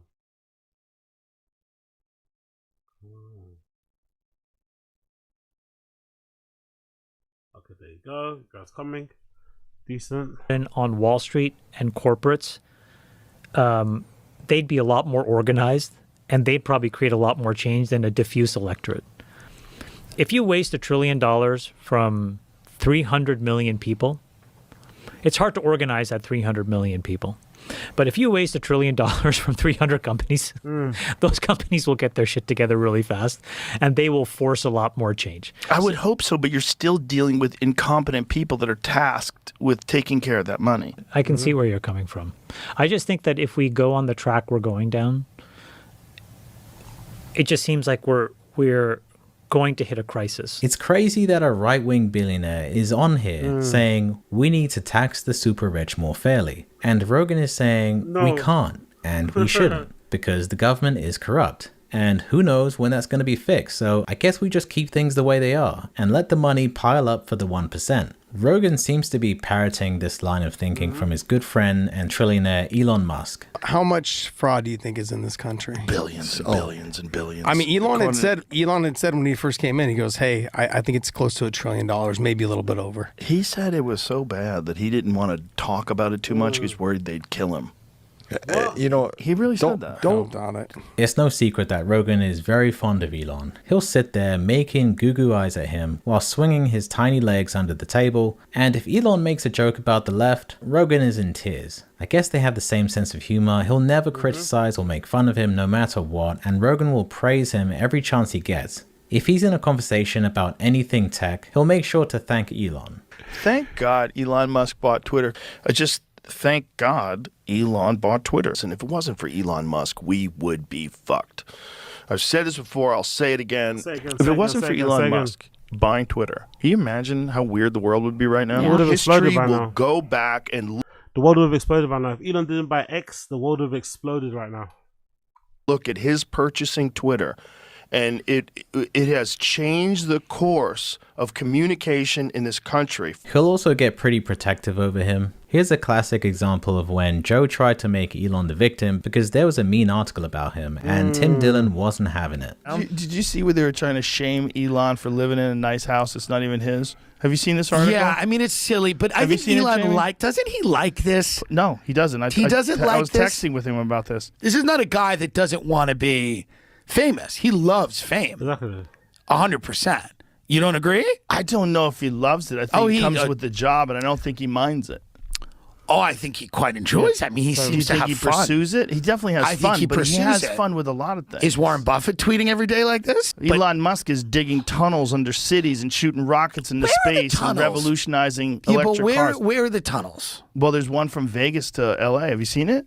I've not seen it, and we don't need one. He pretty much treats him like an authority figure. On their last date, Rogan was just so happy to see him again, and so of course didn't challenge him on anything he said. And when Rogan finally asked about the safety concerns around AI, Elon's response was comical. Apparently the biggest problem with AI is that it's infected with, surprise surprise, the woke mind virus. I think people don't quite appreciate the level of danger. And a room full of white women as well. That we're in from the woke mind virus being effectively programmed into AI, or if it says that. When did it all become? When did all this political stuff start with AI? Oh yeah, the political stuff with AI started when ChatGPT was overly censoring, innit? Remember, it wasn't saying particular words. It didn't tell you much about slavery if you asked. Yeah. There was clearly a mod action behind the scenes to kind of prevent all those messages getting through. Jeez, that guy must work like a fucking beast, like a nanosecond, you know what I mean? on it so fucking fast, banning people and shit. Everyone must be diverse. It means that there can be no straight white men. And so then you and I would get executed by the AI. This is a pretty common theme with Rogan. If you're trying to sell him on an idea or just want to give him a bullshit answer, you just have to mention the word woke. And his PTSD from being on the front lines of the culture war will kick in and he'll get all animated and start ranting about the woke left. And this motivational reasoning extends to different topics. For a guy that's so concerned with fraud and government waste, he seems to be laser focused on what that could be. Luis J. Gomez made a comment about government waste, about tax dollars being used for foreign wars, and Rogan seems to try and top that with something he thinks is worse. And I want the world to be a better place because of my tax dollars, but also, where's it going? Yeah, it's going to where's it going? Bomb school children overseas and to fund wars that most people don't want. So and transgender dancing in Indonesia. No. Don't switch it back to the trans. He's talking about real stuff. Don't switch back to trans people and what they want to do. He's talking about real stuff. Rogan just changed it straight away. No. I mean Lily Phillips and Bonnie Blue. Last year, Stavy coined the term Austin Trans Brain, which is where no matter what topic you're talking about, somehow you end up dragging it back to trans people. You have gotten like Austin Trans Brain, like you know what I mean? Like it really is at the top of your head. No, because I you immediately brought it up. And Rogan is patient zero for this. Gomez brought up a great point about US tax dollars being used for bombing a school, and Rogan's brain is like, yeah, but you know what's worse than bombing 100 kids while they're at school? Dancing while trans. So yeah, Rogan's whole thing is we shouldn't tax the rich because his dungeon master told him the government is going to waste it anyways, while he becomes 4 times as rich as the next biggest billionaire. Exactly. So convenient, isn't it? So convenient. If you enjoyed this, hit the like. Don't tax the rich. Don't tax my friends. Don't tax me because I'm one of the good ones. Don't tax me. I'm one of the good ones. Don't tax my friend, please. I beg you. Please, I beg you. Oh my god. Alright, cool. Switching on. Be on the stream chat, by the way. Smash like and subscribe. What are you guys saying in the stream chat? Smash like and subscribe. What are you guys saying in the stream chat? That's why Asian countries occasionally buy into US treasuries and bonds. Big up the stream chat. Big up the stream chat. Big up the stream chat. Big up the stream chat. Big up the stream chat. Okay, let's continue. So we did that. Next video, let's see what's on the. Oh yeah, let's do the KSI one. I think there's a KSI video here. Let's do the KSI video. Let's get rid of this tab. Every time I do a clip, I want to get rid of the tab. I want to be disciplined so I can not fucking overload my computer. Big up everybody tuning in, by the way. Smash like and subscribe. This is from my guy Joe King. He does really good videos usually on Bevo and them, man.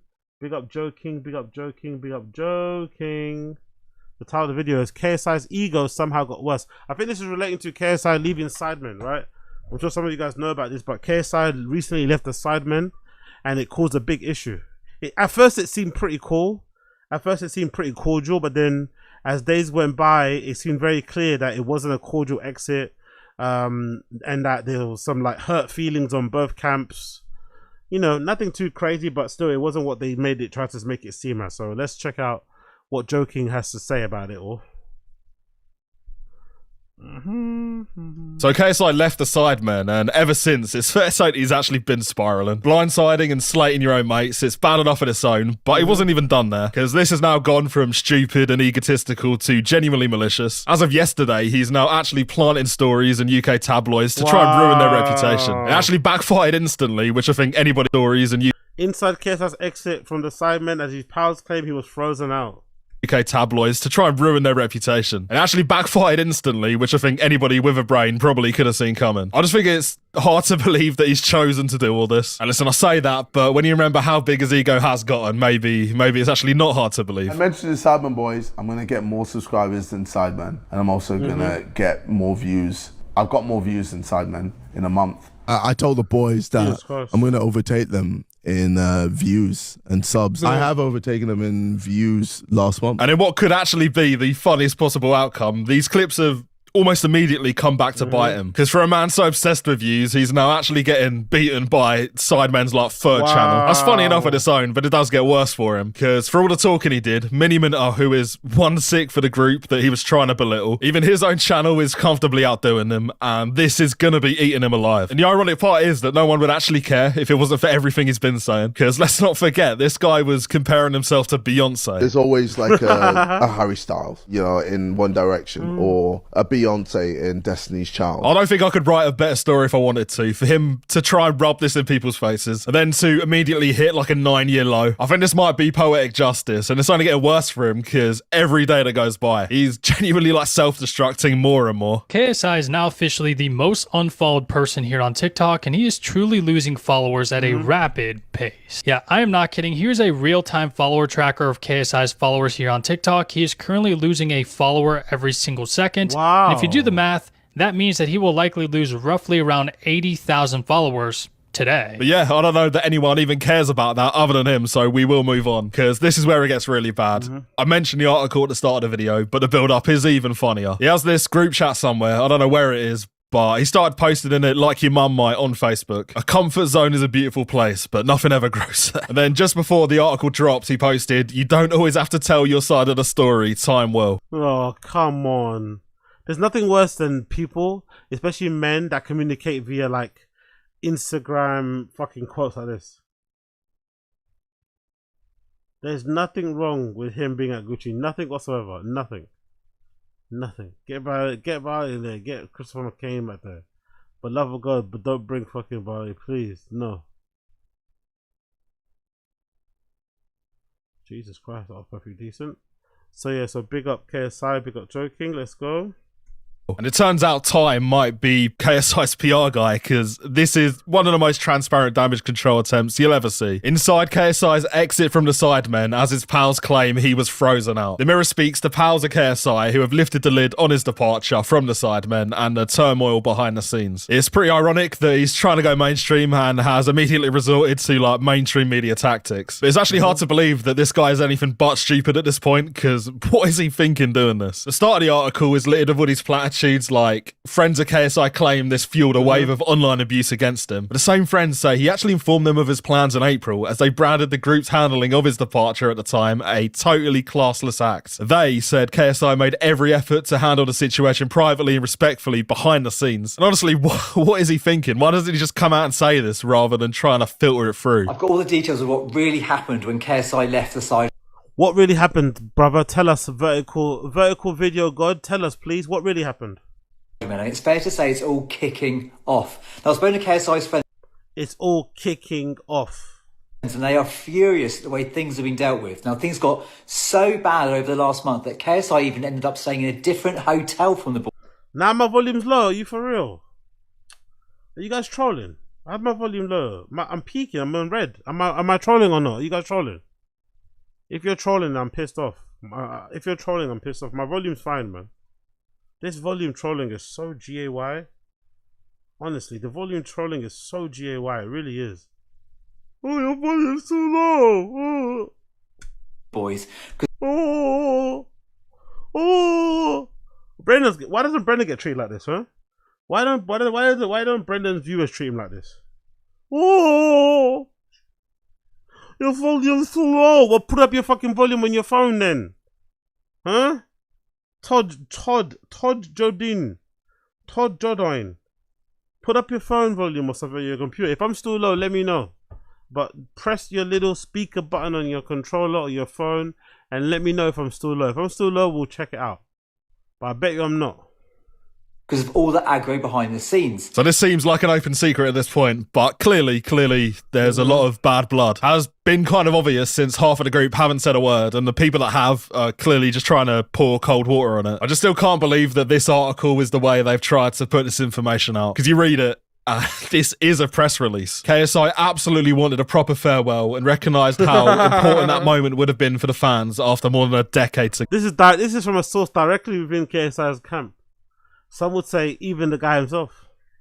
together. He cared deeply about ending this chapter properly and positively, despite tensions within the group with some members angry and still struggling to accept KSI's decision. He continued to show up professionally and respectfully. There were situations behind the scenes far more uncomfortable than what people saw publicly, but KSI still turned up, fulfilled his commitments, and to this day has never once publicly criticised the group. Until now, where he's hiding behind a press release, but, you know, ignore that. It therefore remains unclear how the farewell video he deserved would realistically have been possible under those circumstances. And the journalist that actually wrote this piece did also make a video, as you've seen already. And in that, he does give a few more details. And the friend also says he did want a proper farewell after more than a decade with the group, but instead claims he was frozen out. It's at this point that I don't even know if his team have really thought this one through. Why wouldn't they freeze him out? Because, of course, that's also an exaggeration. Why would they not kind of separate themselves if he's about to leave? They're not going to pull him into meetings, are they? Now, he told them in April he was leaving, and things got so ugly, with some of the sidemen firing off a load of very, very heated messages left, right and centre. And the friend also claims he was often made to feel guilty for putting his own life first after years of balancing the sideman with his music and TV jobs. Now listen, he can make his own decisions on this front, but it is so funny when you pose it against what he is now doing instead. He is now making art, and I think the sidemen have to respect that. 6, 7, 6. He's too old for that, man. I think he's in his 30s, isn't it? He's too old for that shit. He's too old for that 6, 7 meme shit. KSI's too old for that shit. But to be fair, KSI's always been appealing to kids under 16, isn't it? So it's not really for us anyway, do you know what I mean? But yeah, that type of humour is just disgusting, man. Disgusting humour.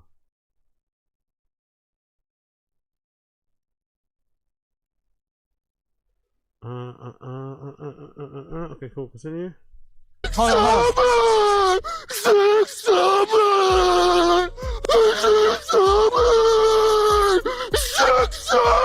Big up Todd Jodion. I'd never get butt hurt, brother. Nothing ever is gonna make me butt hurt. It's just the internet. It's not that deep. I just find the trolling of the volume thing a bit lame. You know, it is what it is because it worked. I still checked it, but I find that, you know, it's kind of like I get annoyed. You know, have you seen people? Do you watch live streams of football and stuff? Have you gone to a legal live stream and there's a chat on the window on the, like a separate on the side of the stream of the sport you're watching? There's usually be a chat box there, and there'll be people in there saying "Goal" every 5 seconds. Every 5 seconds, goal. Does that make me fucking what you call it? Does that make me get butthurt? No, just annoying.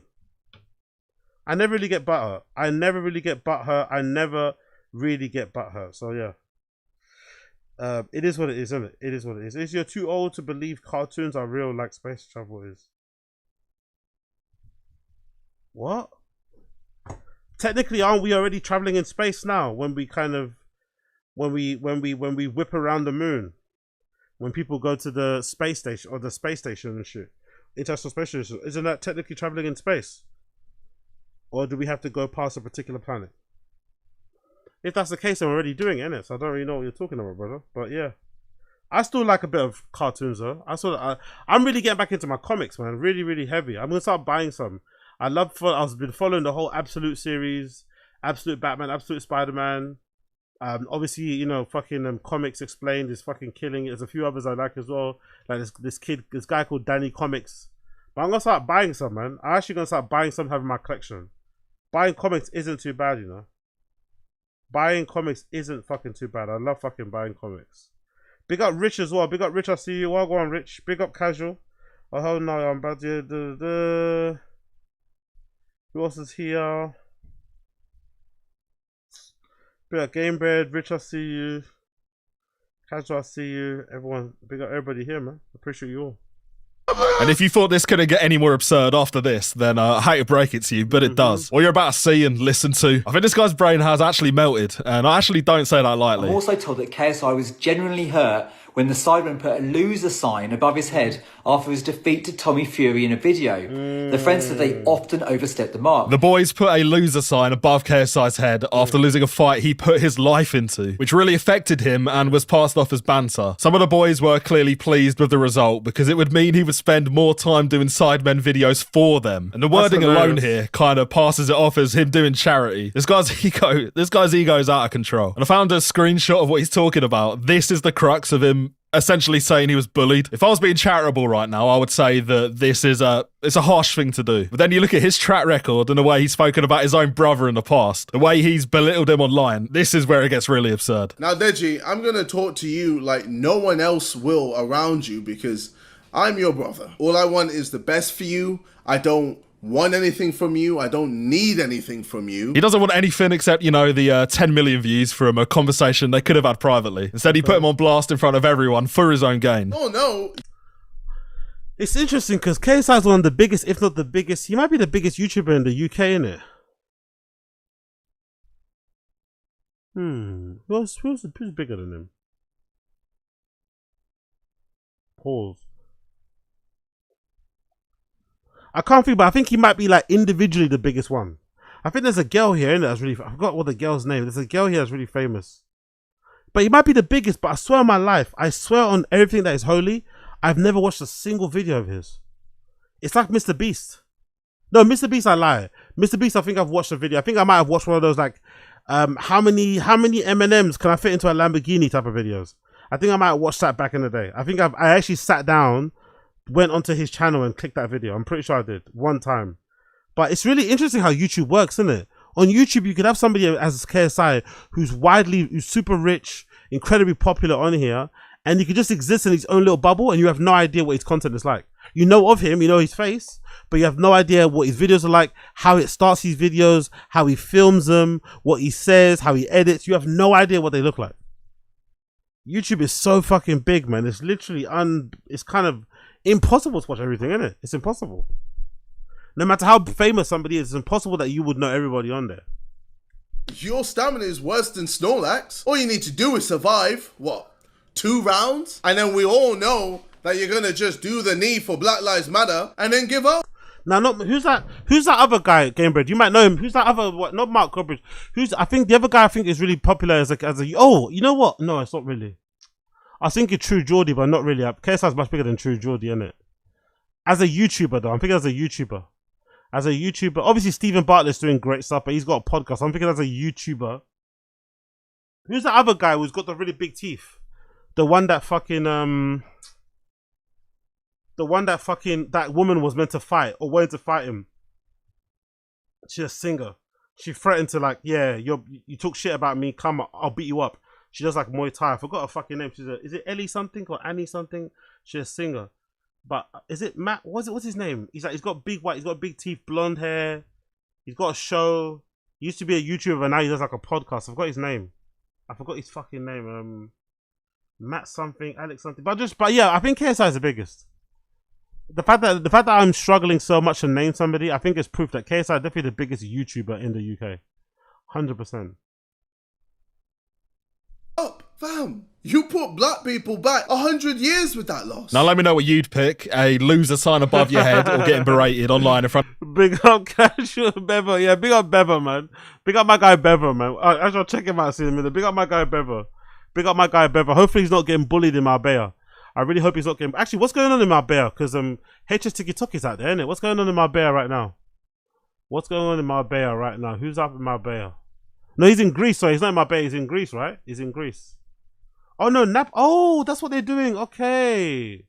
So I guess HS TikTok is in Greece, and then he gives these guys his stream key because they're saying Napa. So I guess he's letting other people stream on his channel. That's quite smart, actually.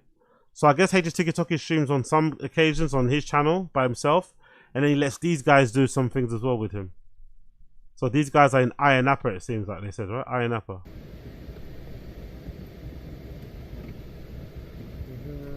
She said, why does Indian guys know something?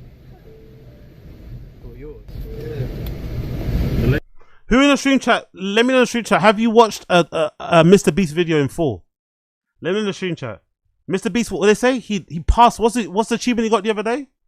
What's the achievement? Mr. Beast, was it 500,000? Mr. Beast record subscribers. He's got 500 million. Mr. Beast has made YouTube history by becoming the first content creator to surpass 500 million subscribers on the platform. The milestone was reached during a live stream watched by hundreds of thousands of fans, setting a benchmark of the new YouTube content. 500 million. and he got a special award for it as well. What do you guys think? Have you ever watched a Mr. Beast video in full? Anyone on here ever watched one in full? Gamebird says no. I'd rather die. Like, actually clicked it. I know some of us have seen clips, but have you actually sat and watched one in full? I'd rather die than watch a full video. Big up Coiler, my guy. I only saw Mr. Beast on Ronaldo's pod. Oh yeah, true. That interview was an interview, innit? Right? Yeah, true. I watched that too. No, I mean his content. I mean his actual content. He does like a challenge and shit. Big up Burt Reynolds. Never seen a clip of one. Big up a calligrapher. Never seen a clip. Never seen a Mr. Beast video. Mr. Beast equals Satan. It saw. I watched a Mr. Beast video once, like 7 months ago. Exactly. Never. Shit. Again, 500,000 views. That's why this platform is maybe the goated, you know, or maybe it's goated, right? It's the best. That's why YouTube is the best, because you can exist in your own little niche and no one can know about you. You can exist in your niche and no one can fucking know about you, man. Honestly.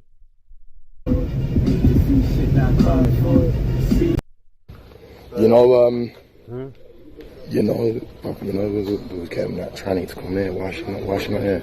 Well, she didn't reply. She didn't reply. We got aired by a tranny. You did. You DM'd her, mate. Oh, let me see. No, I got its number. I sent its number to. Anything worth I can't remember checking who I out sent here? its number to. I think it was. Well, your Insta. I think I sent this. No, she didn't reply on Insta. I think. Actually, let me check out the com. Because I think we should get a tranny in here and get these fucked to deceive. Let me check out his com. Bear with me 1 second. Let me check out, see if there's anything going on that's worth checking out. Let's see what's going on in his com. His Twitter community. Anything happening here?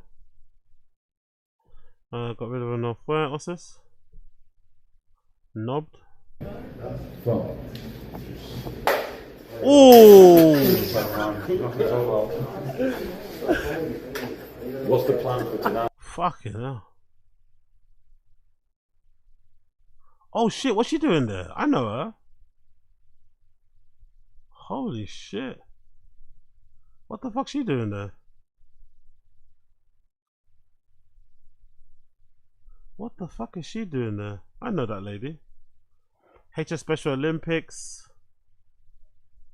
What the fuck is this? Rotted. Okay. Interesting.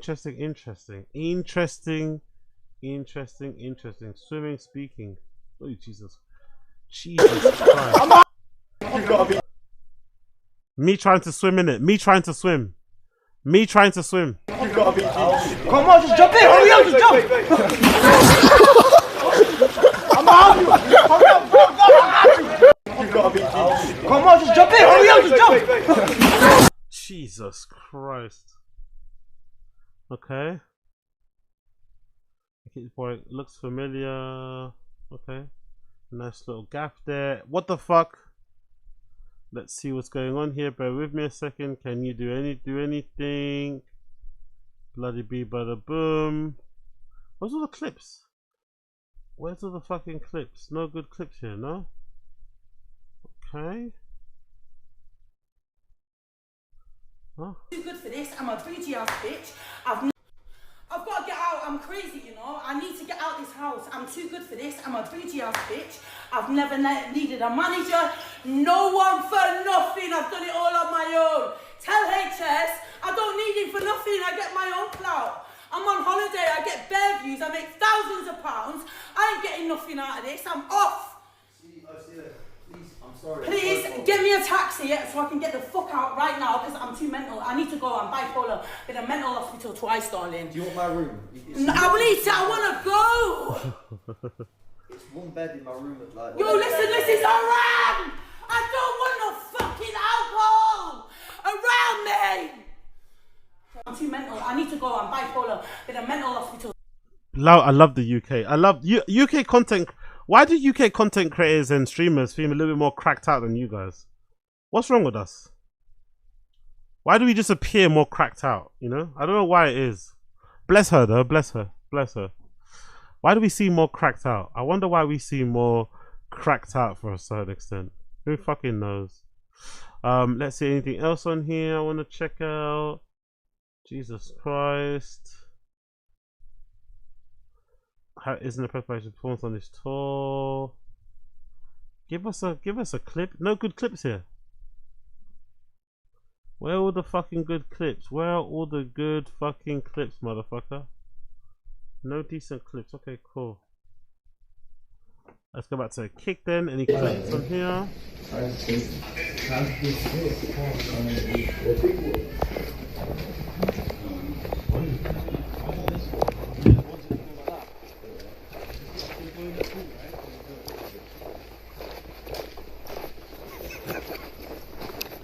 Jessica, guys. It's Jessica. Oh my god.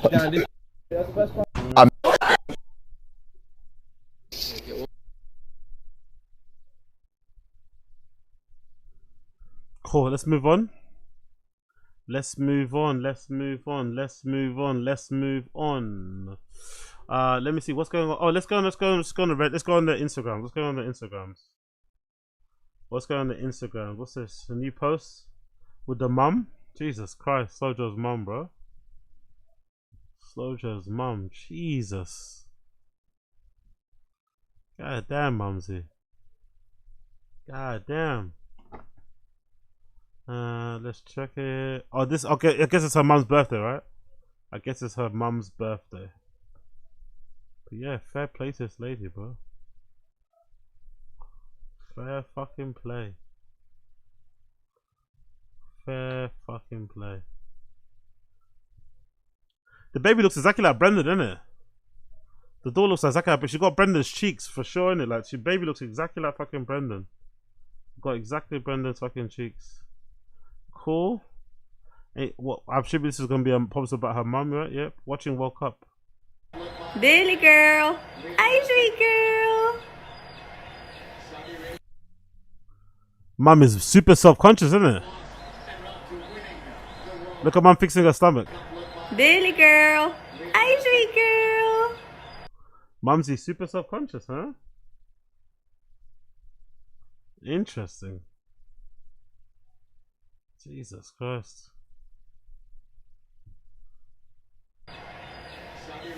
Too late, Game Bread. We're here already, brother.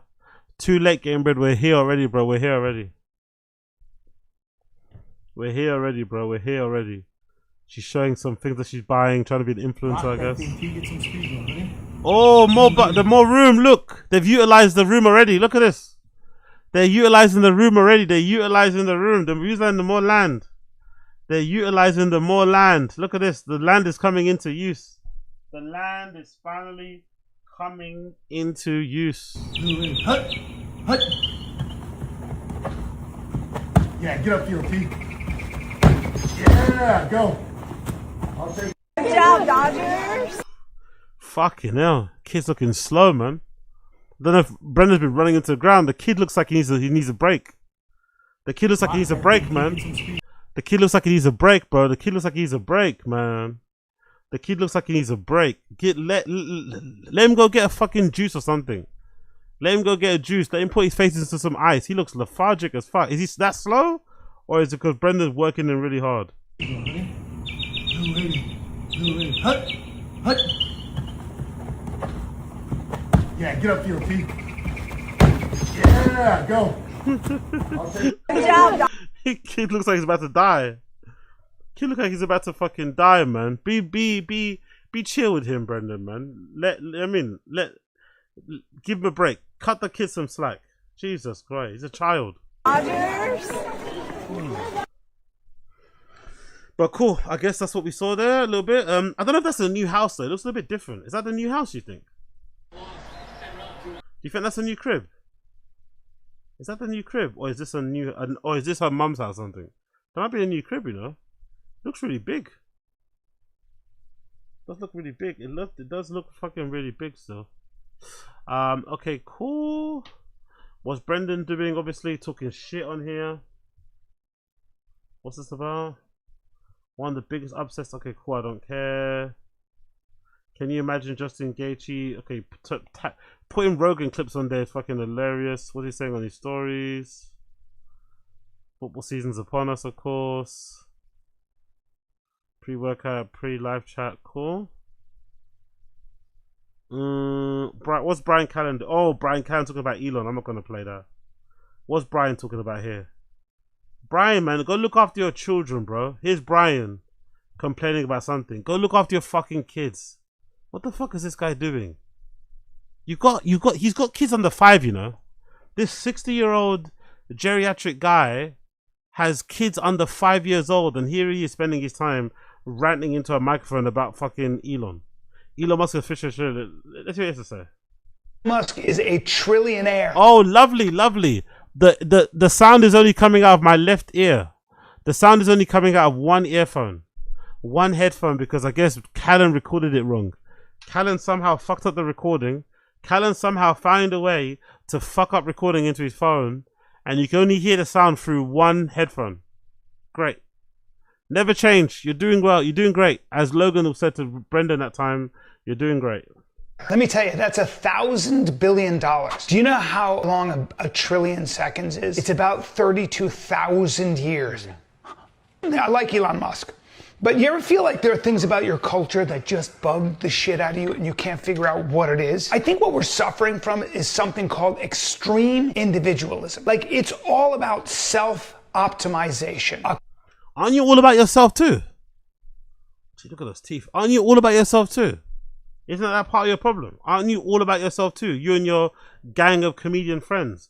Isn't it just all about you? Don't you guys profess to be the most important people in the world? Fucking philosophers with your shitty fucking comedy. You're doing exactly the same thing. But yeah, let's have it zoomed in right close to his face. Let's have that old man wrinkle face right there. Accomplishment and winning. There's no time for anything else, and guess what? Only you can do it. It's always up to you. If you hit that wall, climb that wall, bitch. Does that... Jesus. Aren't you to blame for some of that stuff? Promoting some of that fucking motivational hustle content shit? Not get exhausting? Do you not get a little sad at the fact that there's never going to be a break? You ever feel like you're on a hamster wheel and you just want a second to catch your breath, but if you do, you might lose your house? You ever find yourself going, wait, I don't have time for my friends. When was the last time I hung out and had a laugh and acted silly? Oh no, that was when I was in my 20s. That doesn't exist anymore. I don't think that's normal. Oh, he's got one. I never realized he's got one droopy eye, innit? Is that because of the surgery thing, the lid surgery? He's got one droopy eye. I wonder if that's because of the lid surgery when I went bad. I think self-optimization has turned into self-absorption. I think we are literally becoming a nation of narcissists. And it's not even our fault. It's just what we're told we're supposed to do. Billionaire? That's so 2025. Don't be a bitch. Trillionaire, man. If you can't figure it out, take more time. You're not working hard enough. Think about what you try to do. Just do the social media thing. You know what's funny? He's saying all of this, and he's the son of a rich man.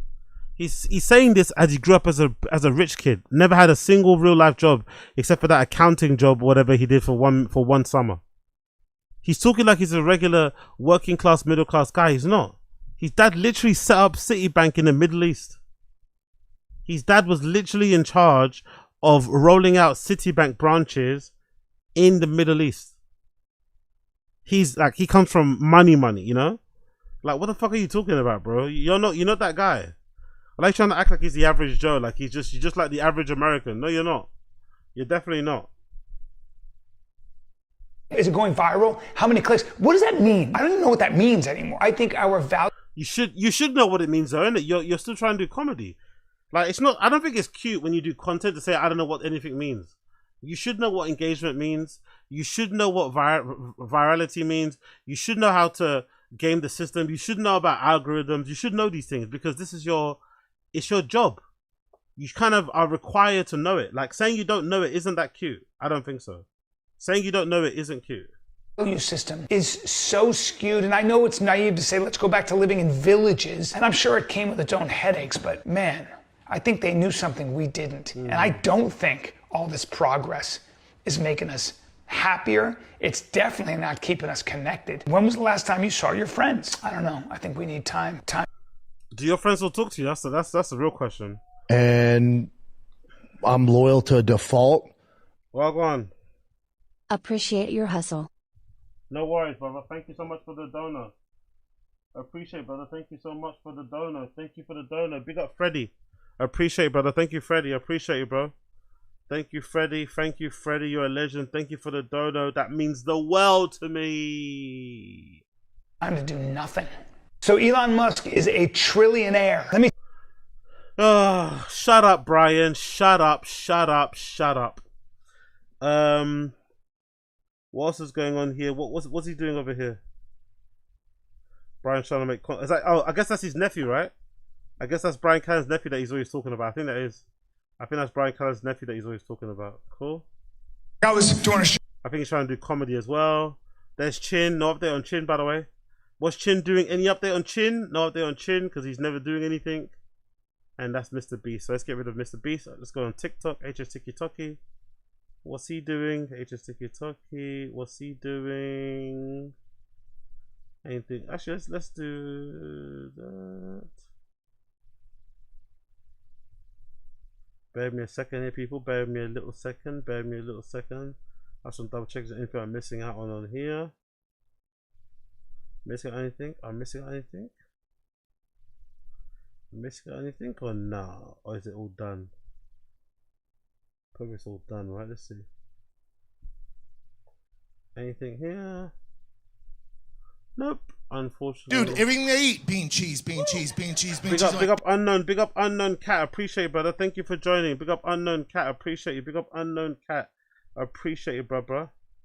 Thank you for joining. Big up unknown cat. Thank you for joining. Thank you for fucking joining. You're a legend. Big up unknown cat. Thank you for joining, bro. What's happening here? I picked him. He's not TK, can you swim though? Yeah. I picked you to get Have him. you switched teams, basically? No, he's No, Rose. He was on my team. He's not playing. He was. Isaac went over there. Isaac went over there. Alright, just fucking run it, mate. Holy shit. Huh? Yeah. Alright, listen, I'm just gonna shout goal, not 3, 2, 1. Nah, let me hear Yeah, 3, 2, 1. Yeah. No, yeah, 3, 2, 1 makes sense. 3, 2, 1, go! Yeah. No cheating. You've got, by the way, when you get back, you've got to tag them. You've got to tag them. Yo, wait. All the way to the one back. Yeah. Yeah. Alright. You gotta touch the wall. Alright. 3, 2, 1, go! Hey, Harris can swim. Hey, Harris can swim, boy. What the fuck? Wait, he's got a little. Hey, Harris is actually good at something. Hey, why are you a streamer, bro? Be a fucking swimmer. Hey, be a fucking swimmer, Harris. The hell?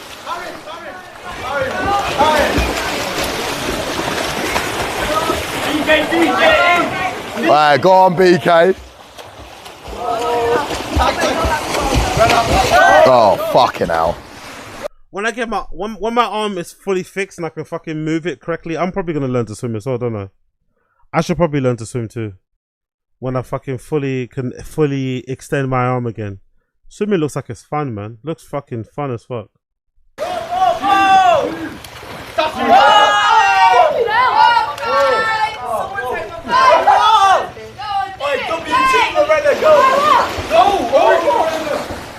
Anyway, let's get back to Joe King and KSI. Oh, is this still on, right? Shit, I forgot this is still on. Shit.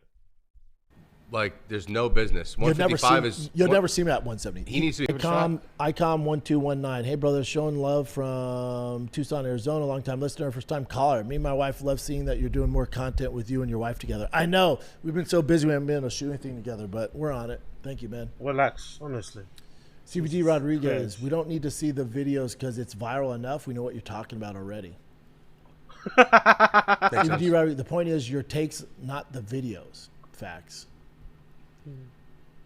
Azul Vasquez 7852. What's up, fam? Did you get a new Rolex? Thought I seen a gold Daytona on the wrist the other day. No, I've had that. I probably had that for like a year and a half. Yeah, I've had it, bud. Thanks for noticing, though. This on it? Where is it now? Where is it now, though? Yeah, Black Ross says, what's ever better and easy for you guys, too? No graphics unless it's easy for you guys. Yeah. Oh, it's much harder, so that's, yeah. I don't think anyone gives a shit. That's way easier. We just gotta get equipment.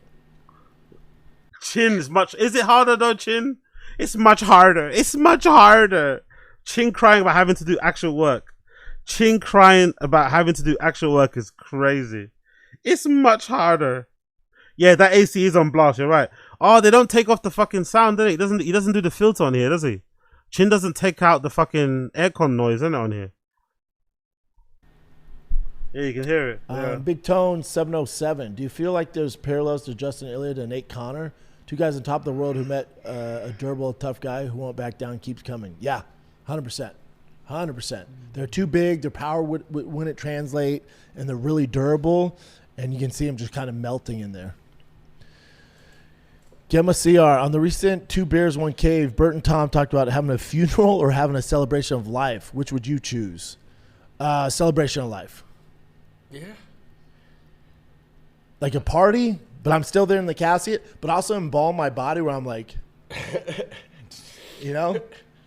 That'd be so creepy, dude, if weird. you're just excited. Celebration of life. I'm all, Yeah, that'd be you scary. walk in, I'm all. You're not. Unique will be there for sure. Unique will definitely be there. Unique will find a way of getting there. Unique will find a way of getting there. There. Holding Diet Cokes, I'm all. Everyone's like touching you. I think a funeral, you need a funeral for all the sad people. That'd be weird for them to just glaze you when you're not in the room. Or maybe you do like a funeral, like it's half and half. So you do a funeral for the people that want to be sad and do their thing, and then as soon as that thing ends, like 2 hours, and it should only be an hour. Then after that, it's a party. That works. Everybody, this is your DJ here. Please make your way to the dance floor to celebrate Big Brown Brendan Schaub. Black Ross says, Brent, I'm going to steal your swag. Where did you get that globe? I love that thing. Does it glow up? Yeah, it does glow up. I don't know where I got Yeah, this. I got it. Remember for Brian. During our gift exchange. No, I got it. Look at Brendan lying straight away. Yeah, I don't know where I got it. You didn't get it at all. Chin bought it. Fucking no. The lying is crazy, man. He lies about everything, isn't it? Absolutely crazy. Because you remember the continents? He gave me crap about the Oh, continents. that's right. Chin's good for Kaden gifts. Trujillo, 3738. Would you collab with guys like DJ or MMA Guru? Feel like those guys could be a fun dynamic for fight breakdowns? Yeah. Yeah, love DJ to death. MMA Guru, I don't know. I like him. Fan He'd of the be a dude. cool one. He's cool. Yeah. We've DM'd back and forth. We agreed to do something together, but we want to do it. We don't want to do it via Zoom. We want to do it in person. So Oh. he's like, Zoom sucks. Yeah, but he comes to the States. Yeah. Interesting. MMA Guru and Brendan Schaub coming soon, huh? MMA Guru and Brendan Schaub coming soon, but MMA Guru is a little bit of a contrarian. No? He probably, because everyone dunks on Brendan, he's gonna do the opposite. Because everyone dunks on Brendan, he's gonna do the opposite and embrace him and try and make it fun. That'll be an interesting collab. That'd be a very interesting collab to hear MMA Guru and Brendan Schaub go back to back. You know, it'd be interesting to see them go back to back. That kind of dynamic. Interesting. They've DM'd, yeah. Interesting. Yeah. The Cleaner 9296. Chin, can you get a little desk set up and all you got to do is turn on the live and speak after? But that's the whole other job. I'm cool with this format. I'm not sure what that means. So Jaguar Paul 1011. Bro, I'm late. God damn it. I'm not sure what that means. But it sounds like work, so I'm just going to ignore it. I was listening to your show. Came out yesterday, baby. Jaguar Paul 1011. I missed on Friday because I was at a funeral. Sorry, man.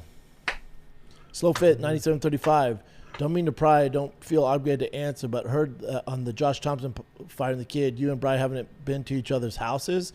Any particular reason for that? Find that odd with how close you are. Exactly it. I know. Listen, Brian. That's a good question. That's actually a really good question. That's actually a really good question. Like, hold on. You guys have been friends for 20 years. You guys have been friends for 20 fucking years. You haven't been to each other's houses. I don't think their kids even know each other. I'm pretty sure. I don't even think their kids know each other. I think their wives do because they're similar ages, right? Brian Callen's wife is really young. I think she might be 5 years younger than fucking Brendan's wife, right? So I think their wives kind of know each other, but it's pretty weird how you have two friends who have a business together. You know what I mean? Their families don't go out on fucking dinner dates, nothing. It's just bizarre, very bizarre. In LA, I was in my house for 10 years. He came once. I could speak to that too. Brian. But how about you go to his then? I like how he makes it seem like it's Brian's fault Why don't you go to his house then if he doesn't come to yours? Why don't you pop in and visit? Why does Uncle Brendan go and pop it? He makes it seem like his house is the only house to come to. Just come to mine and make it easier. No, why don't you go to his? Why don't you jump in one of your 17 different cars, take your kids over there and you know, and get them to hang out with Uncle Brian? Like, why is that not an option? Lives so fucking far away. But even in LA, even in LA, we're about 45 minutes away from each other. But even before I was married, before I had Joanna in my life, or even before I had a girlfriend, I had my own place in Marina Del Rey, a townhouse. Brian never came to it. Brian's just not that guy. No. And I would go to his house, but he never saw where I lived. And then out here, I'm so busy with my kids. Like, I'll leave from here, pick them up from baseball camp, and then they have football practice. Then I make them. I like how Brendan always acts like he's the only person with kids who has a busy life. Like, no one else with kids has a busy life, or no one else with kids can have friends. It's impossible to have friends. It's impossible to hang out if you have kids. Like, relax. You don't have toddlers. Like, you have one toddler. Don't get me wrong, but like, chill out. Like, let's relax. Let's relax. You're not the only person that's ever had kids in their life. Let's chill. Dinner. Well, I'll watch my shows with them. You know, like, we're so busy. Like, I don't have time to chill. Like, I just don't have time to have Brian over. It also feels like the older I get, the less time I have to like do gatherings. Like when I'm not doing stand up, like I'll see my friends doing like out at shows, but otherwise everyone's so busy that it's almost impossible to really get like a real get together. It's impossible unless you have a kid that's my age and he's on one of his teams. Like, I really don't. Yeah. I don't have time. Mm-hmm. It's all good. It's not that me and Brian don't love each other, but even when I was single, living in Marina Del Rey, Brian never came to my house. Fix my name just for you. J. Luke. Oh, the capital L. That helps, dude. Big Tone, 707. Sugar versus Corey needs to happen. It does, but it'd be better if it's for a title. I think Sugar needs to wait for his title shot. The Cleaner 9296. I wish Ilya would just choose a division and work on clearing it, honestly. It should be 145 for him. Agreed. Mark B. 578. I call 2026 UFC Fire the Unks. Bunch of 35-plus champs. Love the old man power. These old dudes ain't nothing. These old war horses, look at all the champs. A lot older. And real fighters. Caden Trujillo, 37-38. Honestly think Sugar would be such a hard fight for Ilya, 45. He's so fast. His move is freaking crazy. Yeah, the wrestling could be an issue, though. People forget Topuria can wrestle his ass off. That'd be an issue for Sugar. Abe Vasilio 794. Brenton, has the White House card the only UFC card that has gone with all finished the main card? Also, you can just say Abe. My username is too long. Thanks, Abe. Yeah, these usernames are tough. No, I'm pretty sure there's one or two. Look it up, Chin. There's been one or two cards that were all finishes. I'm almost positive, but I don't know for sure. CJ Go 64. What's harder, raising boys or girls? I'll let you know. My girl's only 2 now, and she has such an attitude, and the boys were not that way. So we'll see.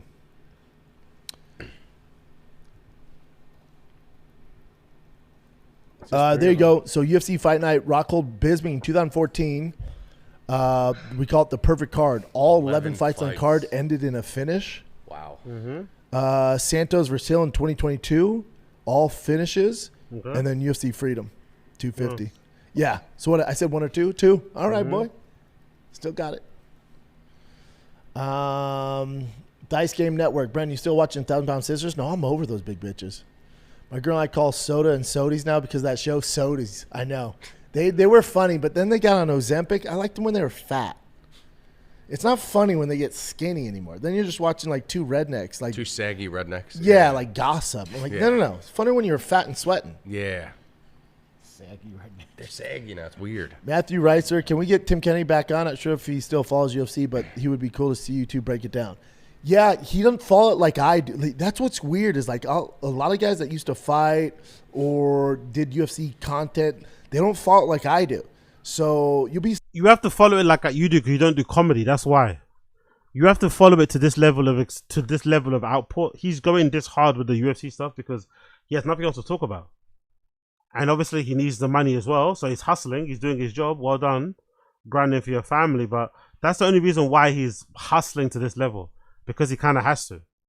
And he has to double down on the stuff that's working, which is the UFC stuff. surprised. I'll call them and be like, yeah, dude, how about this? Like something like deep into fighting. They're like, what happened? I'm like, I'll call you back.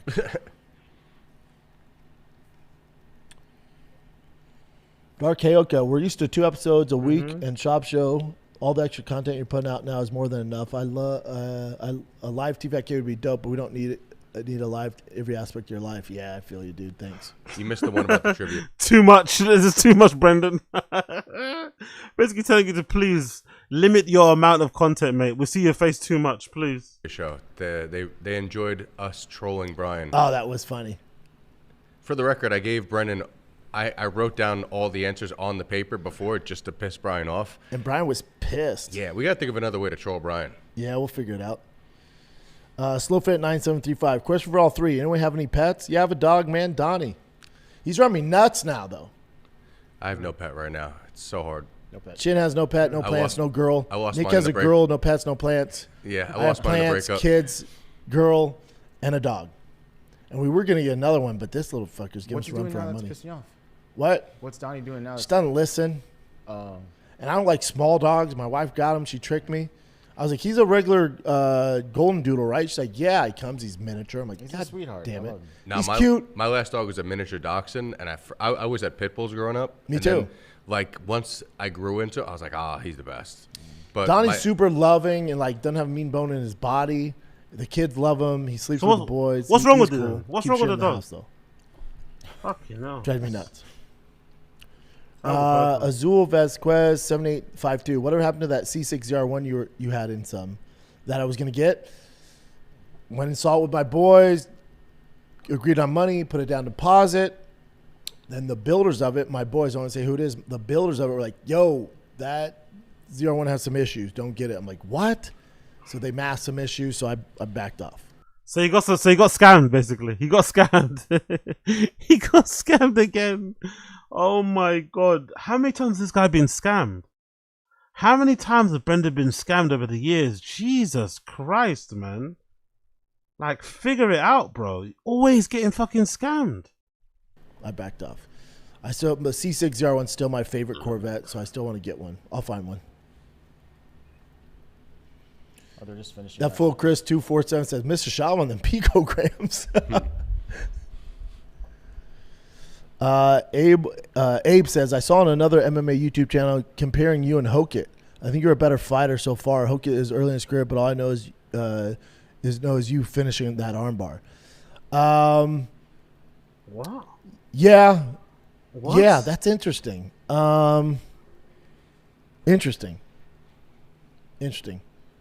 I haven't even thought about that. Yeah, as far as jiu-jitsu, my jiu-jitsu is definitely better. His wrestling's better than mine. Striking still up in the air. Yeah, but he's young. He's young. But to your point, I think you're a better fighter so far. Yeah, Hokit has a long way to go. He's still early in his career. He's a beast, man. I'm a huge Hokit fan. Not surprised, by the way. How long have I been going? Let's see. Hour 40. All right, 20 more minutes. We go 2 hours today. Let's go 20 more minutes. All right, kids. Well, so it's 12:42 right now. I'm gonna go to 1 o'clock, making this the longest live chat ever. Let's see.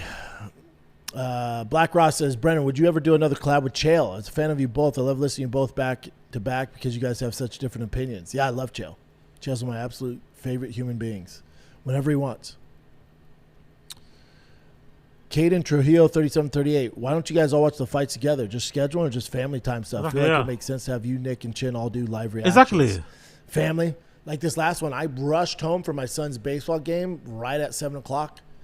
Does you realize how much, like, again, fair enough if he's picking his family over this, but it's just funny. All this content he's pushing out, he could get so many views just doing a fucking UFC watch along with these guys.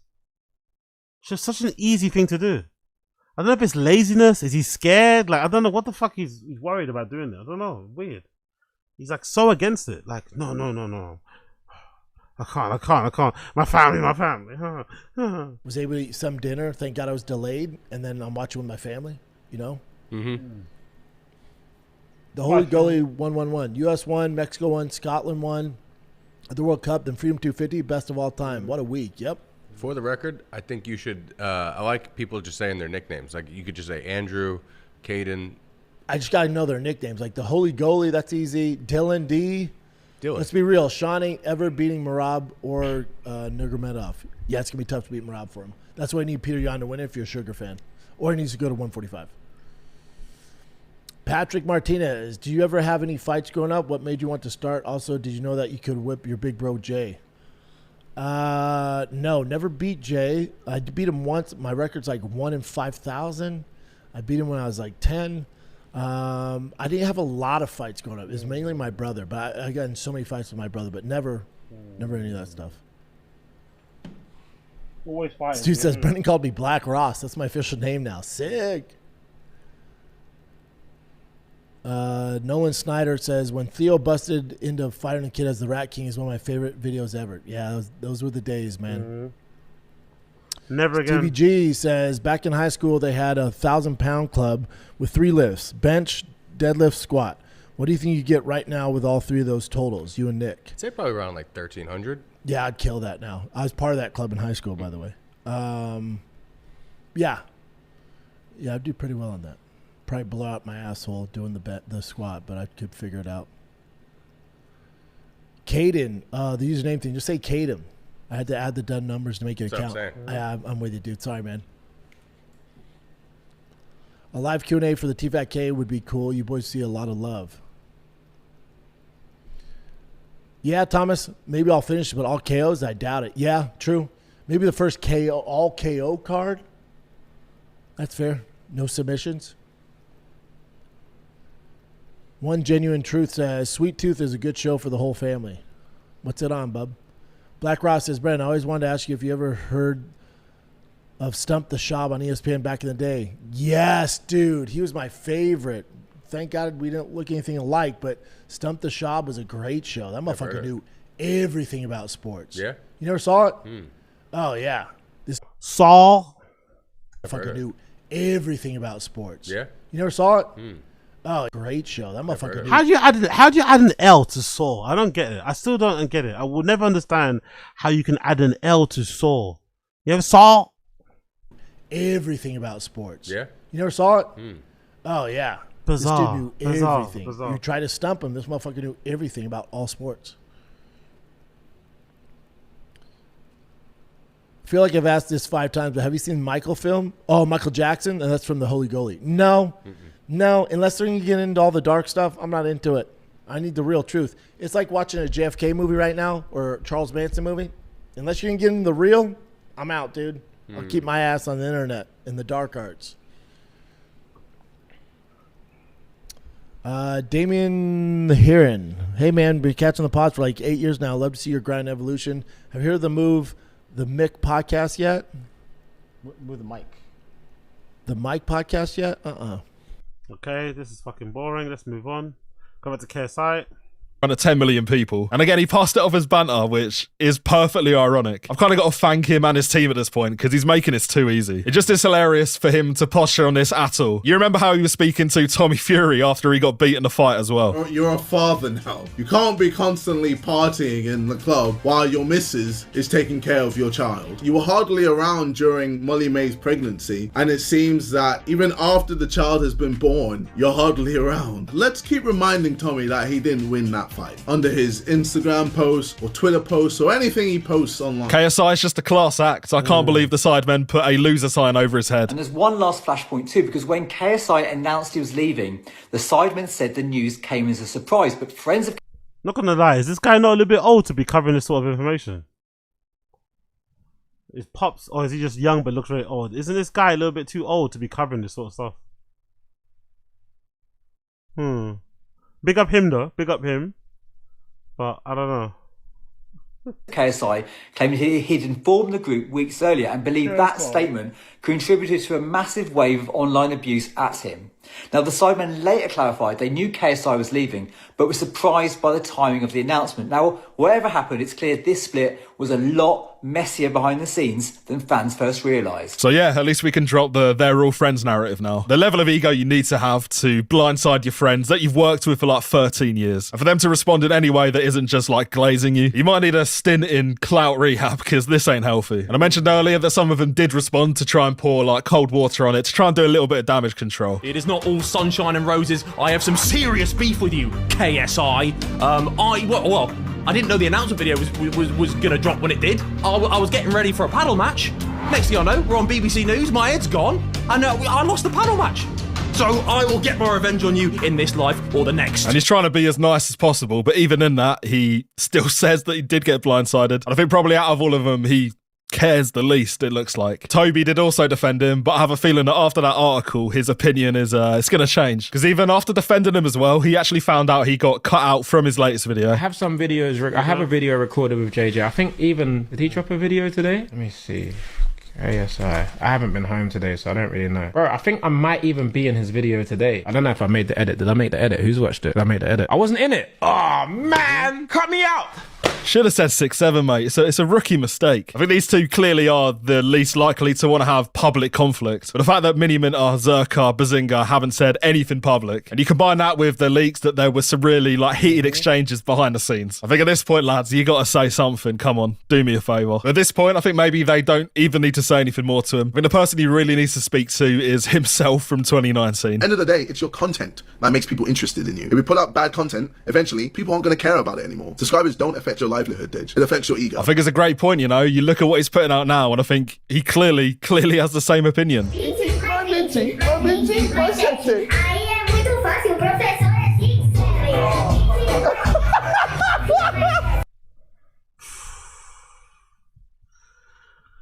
Fair enough, he's very rich and he's very successful, but I couldn't imagine acting that way at that age, man. To make money like it would be my living nightmare. To have to make money and be like this, like what 6'7" in your way would, I don't know. I couldn't do it. I personally couldn't do it, man. I personally could not do it.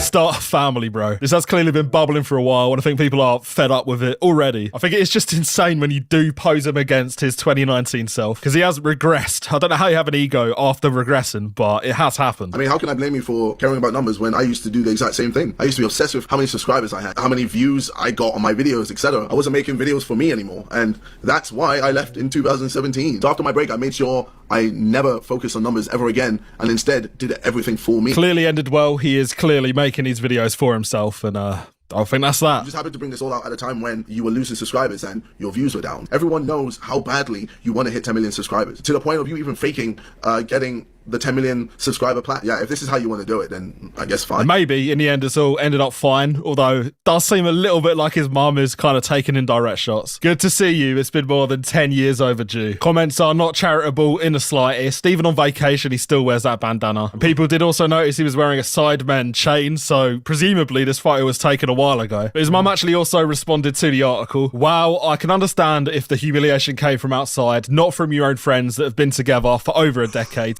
His own mum is involved in the fucking drama, honestly. Whole family full of like attention seekers and stuff, isn't it? It's kind of, well, it makes sense why he became a YouTuber, doesn't it? If his mum's already got that kind of personality, it makes sense why he became a successful YouTuber, but Jesus Christ, it's kind of cringe. To publicly humiliate you. You win some and you lose some. No one is perfect. Well, I guess that's life. People are not loving this tweet in the replies, but I think we kind of get the message by this point. And at this point, I feel like the last remaining narrative is that Deji needs to step up and become the man. And actually, it does kind of seem like he is. Yo, so the people want to know, bro. Yes. You joining the Sidemen? Am I joining the Sidemen? Alright, so I can't lie, we're in talks right now. They're in talks right now. They're in talks right now. Cool. Big up them. Big up them. Big up him, I guess. I'm not really too sure what's going on there. Don't really give a fuck. Not gonna lie. Brendan being really happy. Let's quickly go through this. Brendan being really happy. Actually, let's go through this, and then we can move on. Big up everybody in stream chat. Smash like, hit subscribe. Smash like, hit subscribe. Schaub. We're up. Yeah, what's up, fam?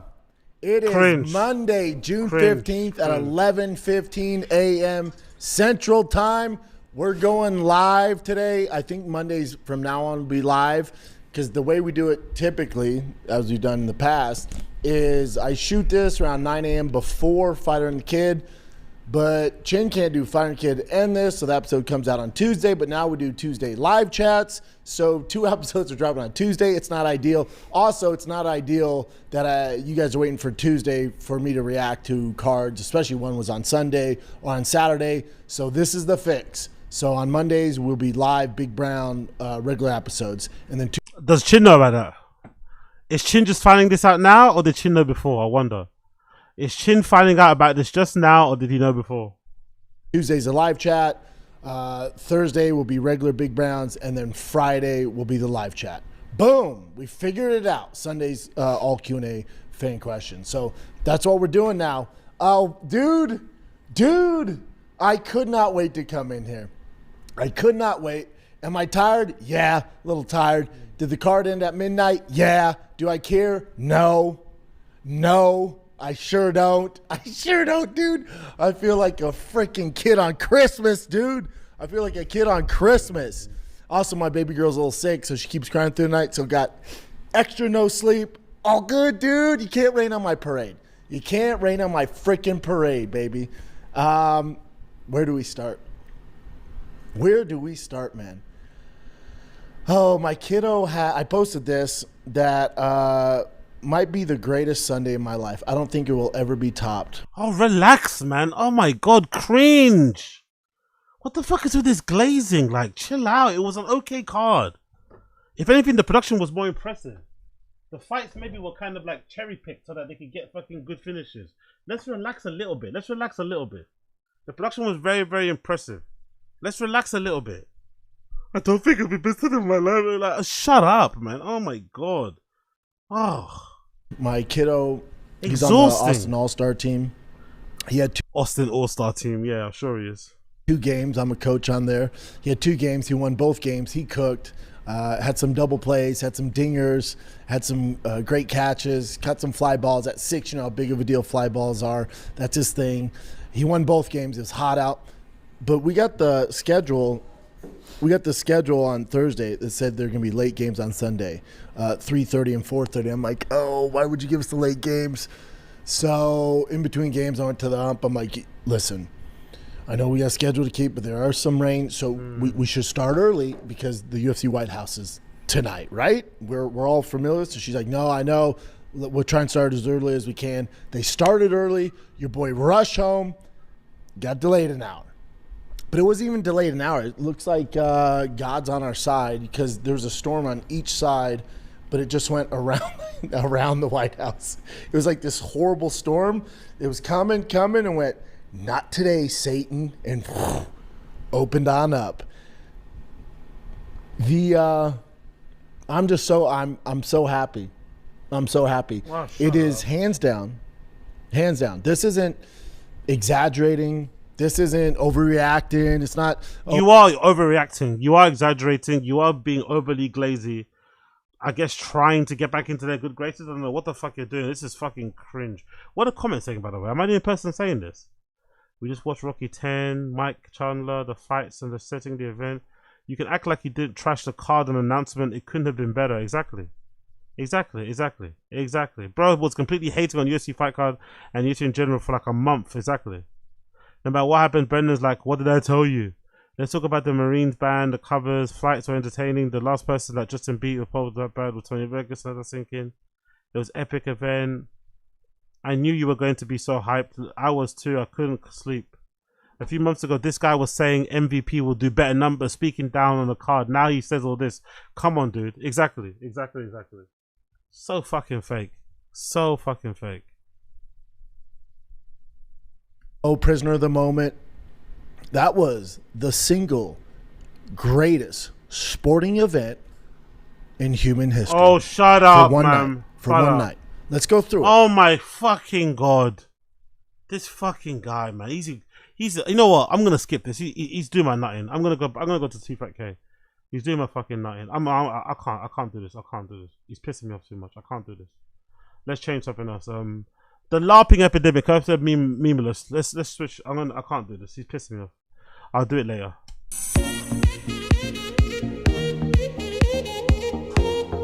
Brendan made me rage quit. I can't. Brendan made me rage quit. I can't. Hashtag LARP. I want to talk about a very specific type of person today. Not a bad person necessarily, not necessarily a dangerous person, just a person who has looked at their life, their actual, real, tangible life, and gone, no, not good enough. And then has constructed an entirely different one online in detail. There are numerous reasons as to why someone might want to do this, which we'll go into over the course of this video. And I'm of course talking about people who LARP. Now when I say LARP, short for live action role playing, I'm not talking about the medieval fantasy thing that I feel as though the term was initially attributed to. You know, the people in fields with foam swords pretending to be orcs and warlocks. Those people are fine. Those people have committed to a bit and I respect it. I'm going to be talking about a different kind of performance. The kind where someone is sitting in their childhood bedroom in their semi-detached house in Wolverhampton and filming themselves pretending to own sports cars and have an online business that... Oh, so this is actually a thing then. So what thing you was talking about on... I've covered a little bit of this on Taz. That Orange John guy was talking... So this LARPing thing is actually a thing. It's kids, they know they're doing it. It's intentionally creating a fake life for yourself online. That seems kind of, you know, I don't know. Because the fake it till you make it thing, the reason why that works is that it's used as like a motivating force, right? You fake it till you make it to motivate yourself. To actually get the real thing, to live that real life. But the LARPing thing is just about making it look like you live a certain way, but whether or not you're actually trying to achieve that yourself in the background doesn't really matter. You could be faking to have a Porsche, but you're actually on a fucking Lime bike and you don't give a fuck. Interesting. I wonder if that's like a response to like a lot of young people feeling hopeless, feeling like they don't have any chance of actually owning their own home. They don't have a chance of maybe owning their dream car or living like some of these celebrities and some of these influencers out here. So like, you know what? If I can't live like this, if it's not possible that I'm going to live like this, I might as well just pretend. Fuck it. Who cares? I wonder if that's like a reaction to that. That could be, you know. It could be a reaction to all that shit. It really could. Makes them 100k a month. They'll go on a family holiday to Dubai and claim they've moved out there to escape the Matrix. This is real fake it till you make it type stuff. And I know what you're thinking, George, it's obviously fake. Everyone knows it's fake. Why are we even bothering talking about it? And here's the thing, not everyone knows. Some people don't seem to know, and more importantly, some of the people doing it don't seem to fully know either, which is the part I find genuinely fascinating here. There's a spectrum here, and it's between this is a deliberate con and they know it, and this person has been performing for so long they've started to believe it. And to be honest, I'm finding it harder and harder to tell, because a lot of the LARPers you see on social media truly believe what they're selling, and any actor will tell you that's the secret sauce to being convincing on screen. And today I woke up and wanted to explore this whole thing. I've seen a lot of chat about it on social media. A lot of people seem to be more self-aware about the LARP. As per this video I showed at the beginning, the account is literally called LARPist.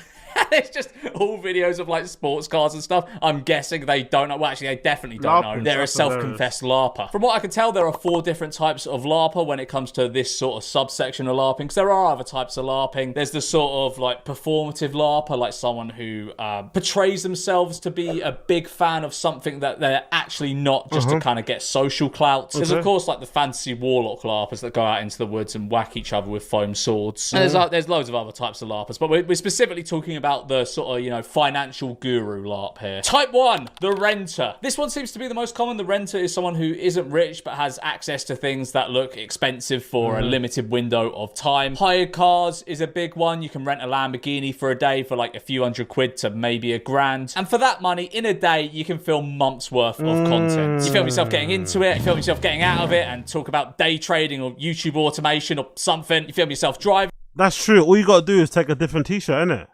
All you got to do is have a bag full of t-shirts and different hats. And just start filming content in there, innit? Dude, every night. Bean cheese.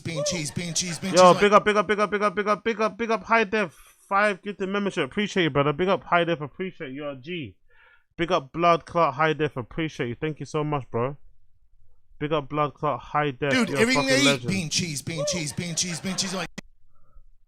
Big up High Def, appreciate, bro. Appreciate you. And quickly get a bottle of water. You're a legend. Big up High Def. Everyone that gets a membership from High Def, make sure you say thank you in the stream chat. Dude, every night. Bean cheese. Make sure you say thank you in the stream chat to High Def for the membership if you've been gifted one by High Def. Make sure you say thank you.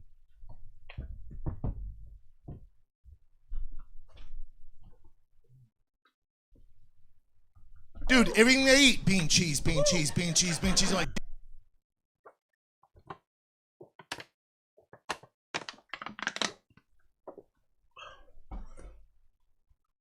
Close to it. Big up high def, big up high dude, def. everything they eat, bean cheese, bean cheese, bean cheese, bean cheese. I'm like, Big up blood cut high def, you're a legend. Appreciate you, bro. Appreciate you. Thank you so much, man. Thank you so much. You're a legend. You're a legend.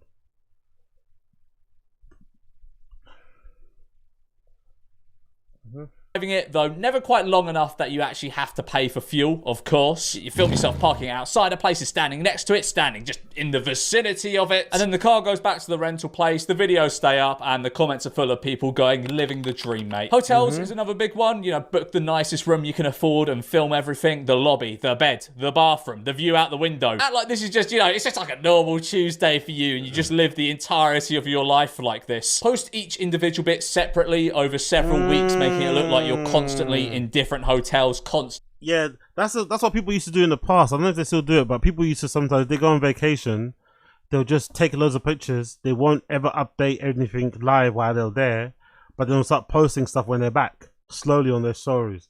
So it makes it look like they've been out there far longer, but they're actually back in London. You know, I've got a couple of friends that do that. It's quite losery behavior, right? You purposely not posting it at the time that you're there because you want to act like you're there longer than what you're actually there. I think that's super loser behavior, but people do it.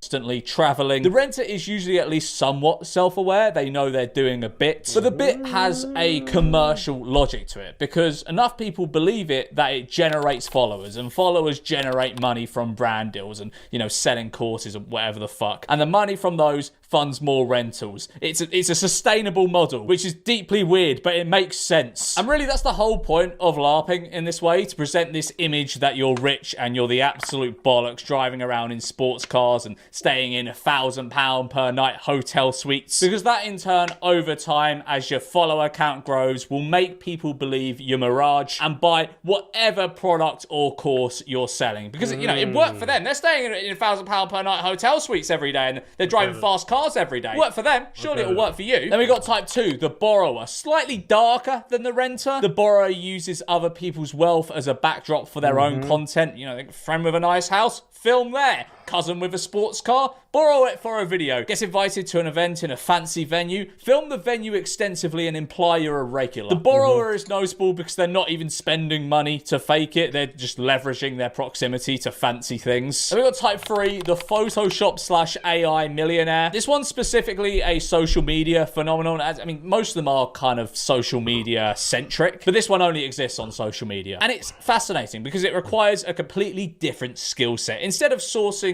real props, the Photoshop millionaire just edits their way to wealth. Private jet interiors, stacks of cash, views from houses they've never been to, watches that don't exist, cars photoshopped onto their driveway. And you would think this would be immediately obvious, except it's not a lot of the time, because most people scrolling at any given moment are not scrutinizing images forensically. They're consuming quickly, and an image that looks rich from a glance is a lot of the time enough. Then finally, type 4, we got the ideological LARPer. This is the most interesting one to me. This isn't just pretending to have money. This is constructing an entire lifestyle philosophy around a version of yourself that doesn't exist. And I guess you can implement this one into the most dedicated of the previous types I've mentioned. These are the guys, and it's almost always guys, who talk about the grind and the mindset and building an empire and building generational wealth. And they show you their morning routines and their business meetings, and somewhere in the background of every video there's a vague implication of enormous success, but the actual evidence of it is always just slightly out of frame. They say things like, I made my first million before I was 25, but never really truly show how. It's always like the business in which they made it is kind of shady. They don't really talk about it. They'll just kind of use like vague buzzwords. They'll talk about multiple revenue streams that are never specifically named. They'll reference the team as if they have employees, but it's never entirely clear who these people are or what they do. The ideological LARPer is selling a version of themselves rather than just a lifestyle, and that's more sophisticated than just renting a Lambo for a weekend. Now, I've consumed so much of this content to learn and analyze this phenomenon, which isn't actually that new. It's just kind of become a common thing to say, like, you know, oh, you're a LARPer, you're LARPing there, because people have cottoned on a bit more recently. But I've consumed so much of this stuff. I legitimately didn't know it was this bad, man.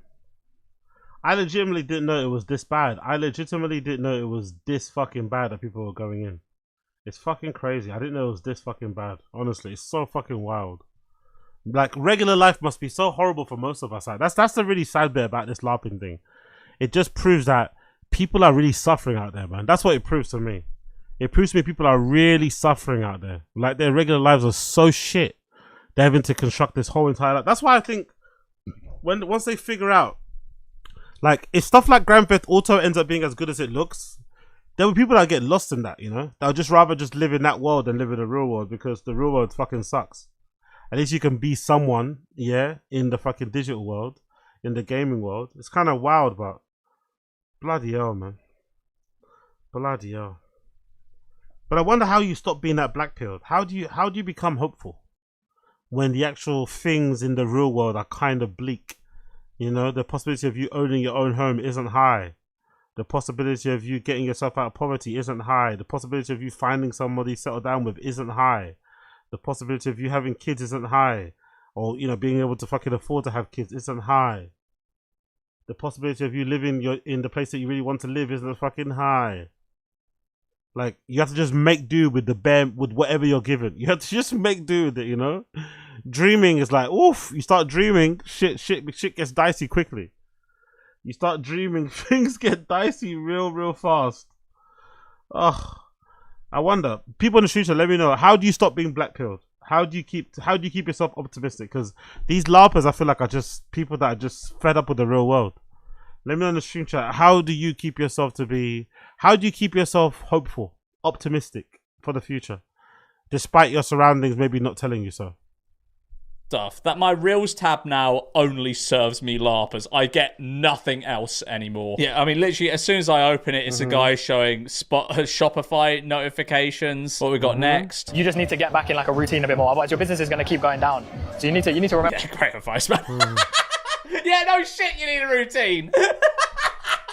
He just sat with his mate out in a restaurant outside, be like, yeah, mate, you know, like, to like have a business succeed, you need like a vague routine. Yeah. What we got next? Of course, Tim Coles. It's literally just Tim Coles and LARPers. I guess you could say Tim Coles is a different type of LARPer. So I guess my whole feed is just LARPers.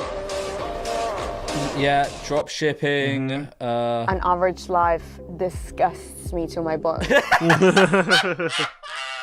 Oh, it's so good. It's Disgusts absolutely me to my fantastic. bones. Just Love in the it. back of a car with like what they call it, fiber optics in the ceiling. You're like, yeah, you know, the average person. But the idea of being the average person makes me fucking sick to my stomach. No, man, I'm proud enough to say OF manager edition. I DM'd 200 girls, none of them fucking answered. Yeah, that's another sort of big LARP. OnlyFans manager. Very popular LARP these days. Now, whether these people are full LARPing or not, I don't know. As I said in the beginning of this video, a lot of the time it's really hard to tell. Or maybe I'm just stupid. Probably the latter. But the fact is, anyone who is trying to sell you on a lifestyle and is posting this kind of content is LARPing to one degree or another.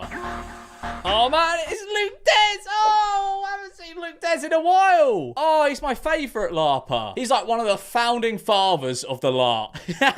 How I parked my twin turbo V8 to piss off all the electric car drivers. Okay. Hard man. Oh my Hard god, he's made man. a fake Daily Mail thing. Master of Trading Luke Des made 100k profit on a trade while flying first class. Yeah, the Daily Mail didn't write that, mate. It's just... It's so funny. You're in the UK, aren't you scared of what's happening? No, because this man saves people from their 9 to 5s. I feel as though over the years, Luke Des has become more and more self-aware because, I mean, he's a joke, really. Like... This video has 3 comments, and they are, what an absolute helmet. Yeah, Vince Mint, I think I'll post that bell end, and Luke desperate. He's not, I'd say he's not even fully committed to the LARP anymore. He's more just jester maxing. Just energy.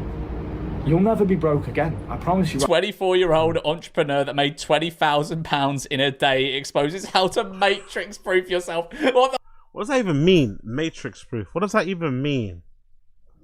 Marco selling knives at a high school, drives a Ferrari now, I guess. Yep. Oh, one of my I saw one of my old friends from school, actually. I saw an old school I'm loyal to a default. Big up. Appreciate you. Everyone wants to be a trillionaire, but no one has a pro athlete work ethic. No one is an outlier. They don't have the 10 years on stage yet. It takes 10 years to find your voice. You're so dumb. You're so dumb. Big up Asad Aziz. Big up Asad Aziz. By the way, we don't hear that from them anymore, innit? Am I the only one that noticed that? You don't really hear them talking about that anymore. That whole 10 years to be a fucking badass comic thing. You don't really hear that from those guys anymore. They've kind of quit saying that. I wonder why. I feel like they've quit saying all that shit about the 10 year mark, 10 years. But yeah, big up Asad Aziz, appreciate it, brother. Is that what LARPing means? People are suffering, or do people just want to be Insta Queens and Andrew Tate types? No, I would say, wouldn't you say? Let me know if you disagree in the shoe chat. I would say if you're going to the extent where you're making an entire Instagram profile where you're pretending to be on private jets, pretending to have cars, your AI superimposing yourself in particular houses, doing this, a fake family. Like, I think if you're doing that, you're probably fed up and sad of your real life. If you're going to that extent to do those, to craft that kind of lifestyle. It's not like you're posting motivational content. No, you want people to believe that you're doing that. I think you're really sad. I would imagine so. I think the reason why you're doing that is because you're sad of your actual real circumstances.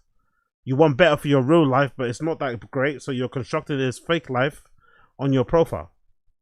I don't know. Maybe I'm interpreting it wrong. This man is LARPing as a cartel member. The gig is up. Exactly.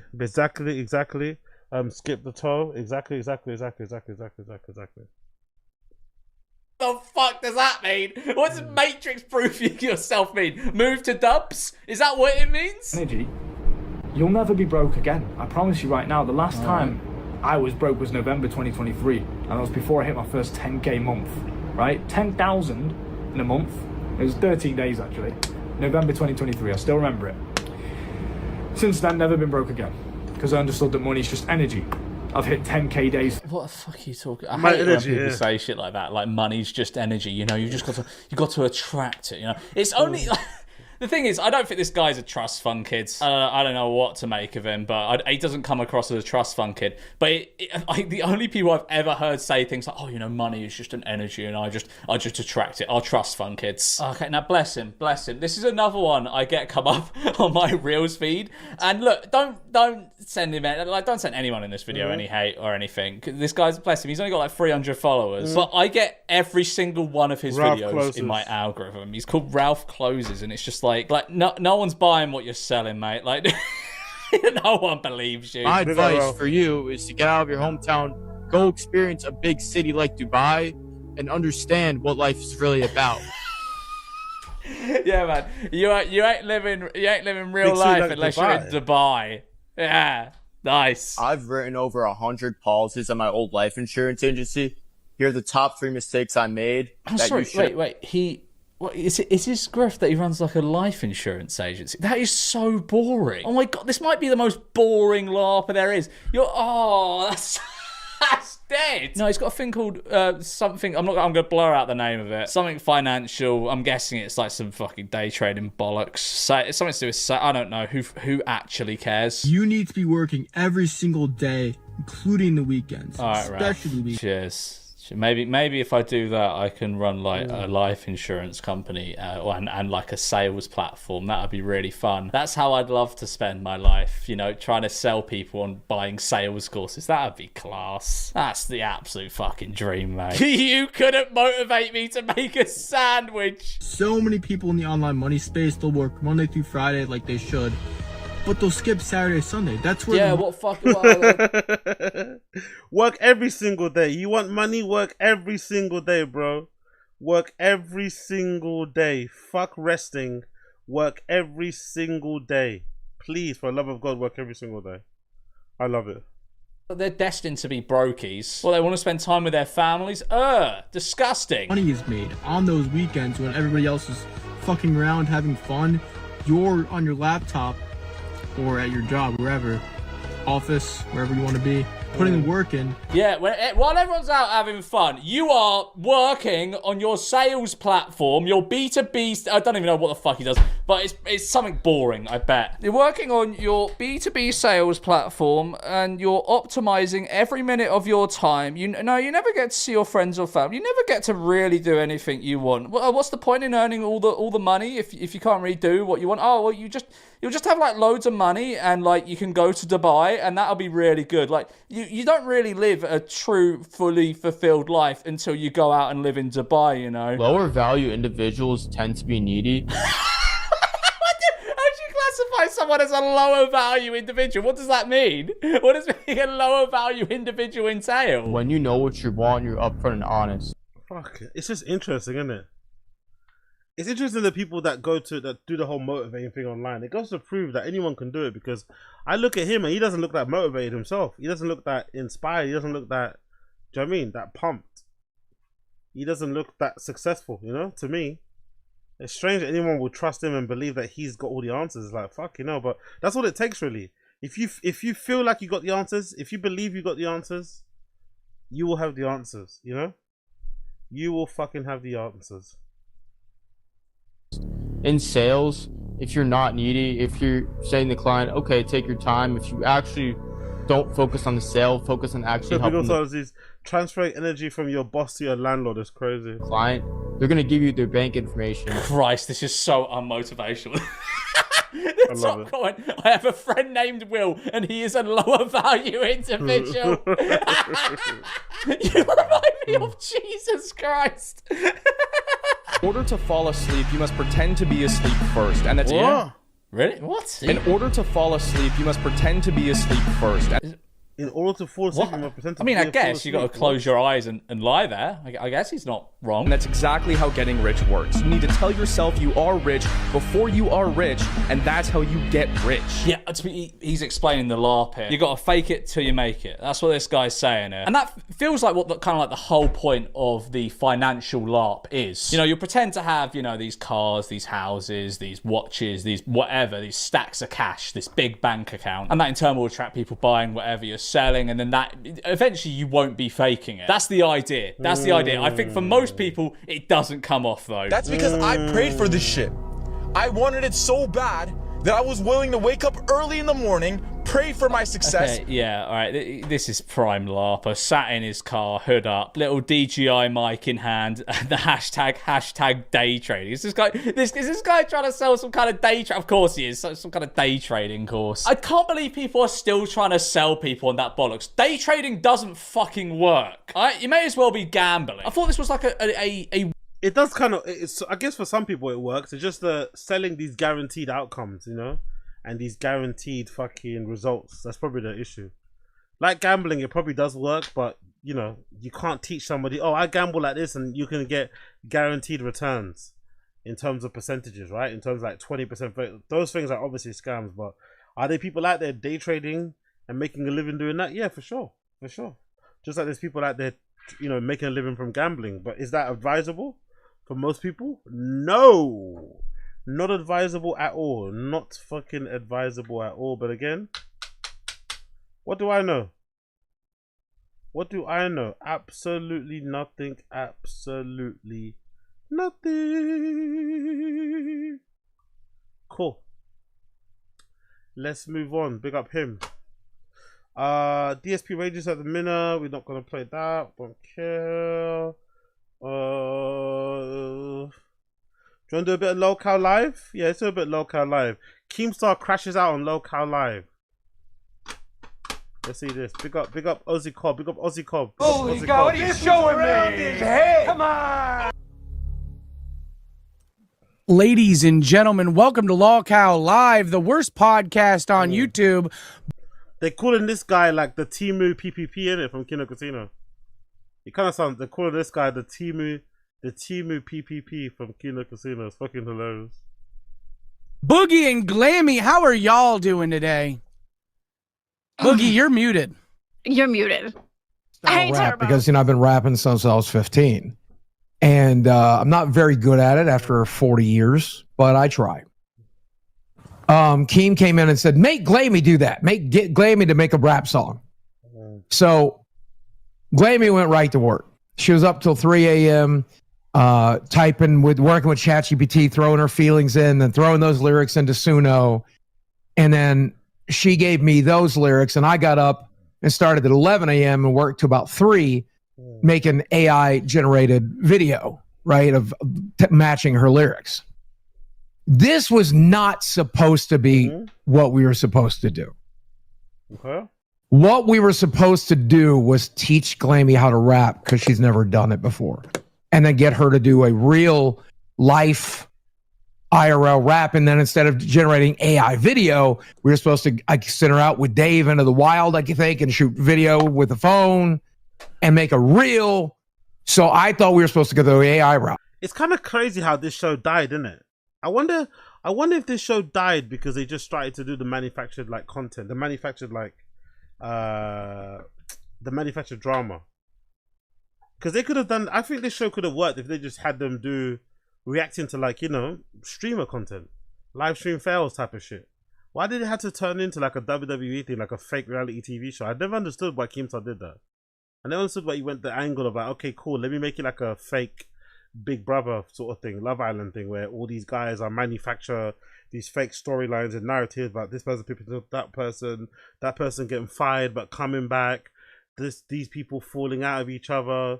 Like, I never understood why that was the approach. I would have thought just having a normal show that because the locals already are, because these are all locals, right? They're a little bit unhinged. They're not normal. They're a bit weird. You know, this lady here in particular, she's got like a baby voice. She kind of freaks out. Like, they're not normal people. So if you just let them be, they'll be entertaining. If you just let them do what they do, they freak shit, they'll be entertaining. But faking certain scenarios, it just doesn't work, I don't think. I wouldn't think so anyway. Now, Glammy's really, really proud of her AI song and really, really proud of the AI video that I created for it. It's not what Keem wanted, though, so I don't think you guys are going to get to see that. Because I think it's yeah, it's not what Keem wanted. Hard on it. I misunderstood. I'm an idiot. I seriously thought that's what because it was my feelings. I put Welcome, Keemstar. What's up, boss? We're teaching Glammy how to rap. I hate the way Boogie says boss, by the way. I hate that. It's so fucking... He's such a bootlicker. He's such a fucking beg. I hate the way he says it. What's up, boss? Ugh. Loves having a manager. Loves having something. I mean, like... I guess because he's providing for him and his family and stuff, but I fucking hate the way he says it. It's so beggy. What's up, boss? What's up, boss? Fucking hell. You both started on YouTube at the same time, and he actually is the one that cuts your paychecks. That's kind of embarrassing, you know? If you're Boogie, like, you both started, I think Keem and Keemstar started around the same sort of era. But here he is, how many years later, like, Keemstar's paying his salary, like, yuck. That's what you're supposed to do in the last 24 hours. Yeah, well, we're doing it now because we didn't understand the assignment. Now we're getting it done, sir. No, you did understand the assignment. It's literally on recording. It's literally here. You rapped. You did a freestyle rap, right? And I said that she had to make a diss track, and then you guys made AI slop, and then in the last minute, you were trying to get her to actually make the diss track. So now you guys are like planning the show on the show, and the chat is revolting against you. Oh, they don't like Glammy learning how to rap? Okay. No, because you're doing what you were supposed to do off the show to prepare for the show on the show. Gotcha. The digital rapture. Welcome to Band World. Okay. Turbo one. Oh, what are you doing, Boogie? Sorry, I'm bringing up chat. What was going on? Bring up chat. Yeah, it's just been L's the whole show. It's been L's the whole show. Yeah, because you guys are planning the show on the show. This is what you were supposed to do in the last 24 hours. Yeah, I'm not very good at rapping myself. We needed like Billy the Fridge or like someone who knows how to rap that can teach him how to rap. You're not going to make an excuse. You're not going to make I'm not making an excuse. I'm admitting. You're definitely making an excuse. So he gave them 24 hours to make a rap song and they couldn't do it. Of course, too lazy, innit? Classic locale, too lazy. Had 24 hours to do it, right? You guys can use AI to help you write a song. She just literally... We did. You hated it. Yes, because they were horrible. It wasn't a good song. You guys you made like 3 of them. They were all garbage. You guys picked the worst one that had no hook, right? She didn't practice the hook. She didn't do anything. You just literally had the AI do the song, and then you had the AI make the music video. There was no content creation involved in all. This was creatively bankrupt from the very beginning. I took all my feelings and I put them in ChatGPT and generated lyrics. That was wrong of you, Glammy. Very wrong of you. I mean, if you used a little bit of AI to help you with some lyrics, I don't care. But there has to be some part of you in the diss track. Right. And it was all me. All my feelings I wrote down. Sing the hook that you wrote for him. It's really good. I think this is a good hook. Which one? The one that I came The up one with? for the real one. No, the real one. He didn't like the original hook. Three-headed toilet. Sing it. Three-headed toilet.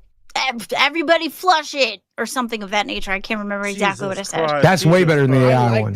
I give that one full credit. I feel Jesus fucking Christ, man. like you're an excellent rapper. But I took all my feelings and put them in No, you're ChatGPT. looping. You're looping. How many times are you going to tell us the same thing, Glammy? I'm upset that nobody fucking did the assignment. I came on here. I gave you a good assignment, right? We're about to launch the diss track era over here in the LCU, and nobody worked. Nobody worked. Yeah, Glammy, you got to learn to rap. It's very important for the future of the LCU. You're going to have to learn. Fuck you, Boogie. You're being a She's going to have to. I'm dead serious. It's very important. She's going to have to learn to rap. If we're going to do rap songs with Glammy, she's going to have to learn the basics. All these songs here was how many times I redid the He doesn't care. That's AI. He doesn't care. You got to learn yourself. You got to learn lyrics yourself. that I wrote out. You got to learn yourself. You got to learn to write songs and learn to rap misunderstood them. what you meant. I I'm know. truly sorry. I think I here's the thing. What do you I think Glammy can do great why, things. guys, chat, can I ask you a question, chat? Why does Boogie and Glammy keep saying, I misunderstood what you said?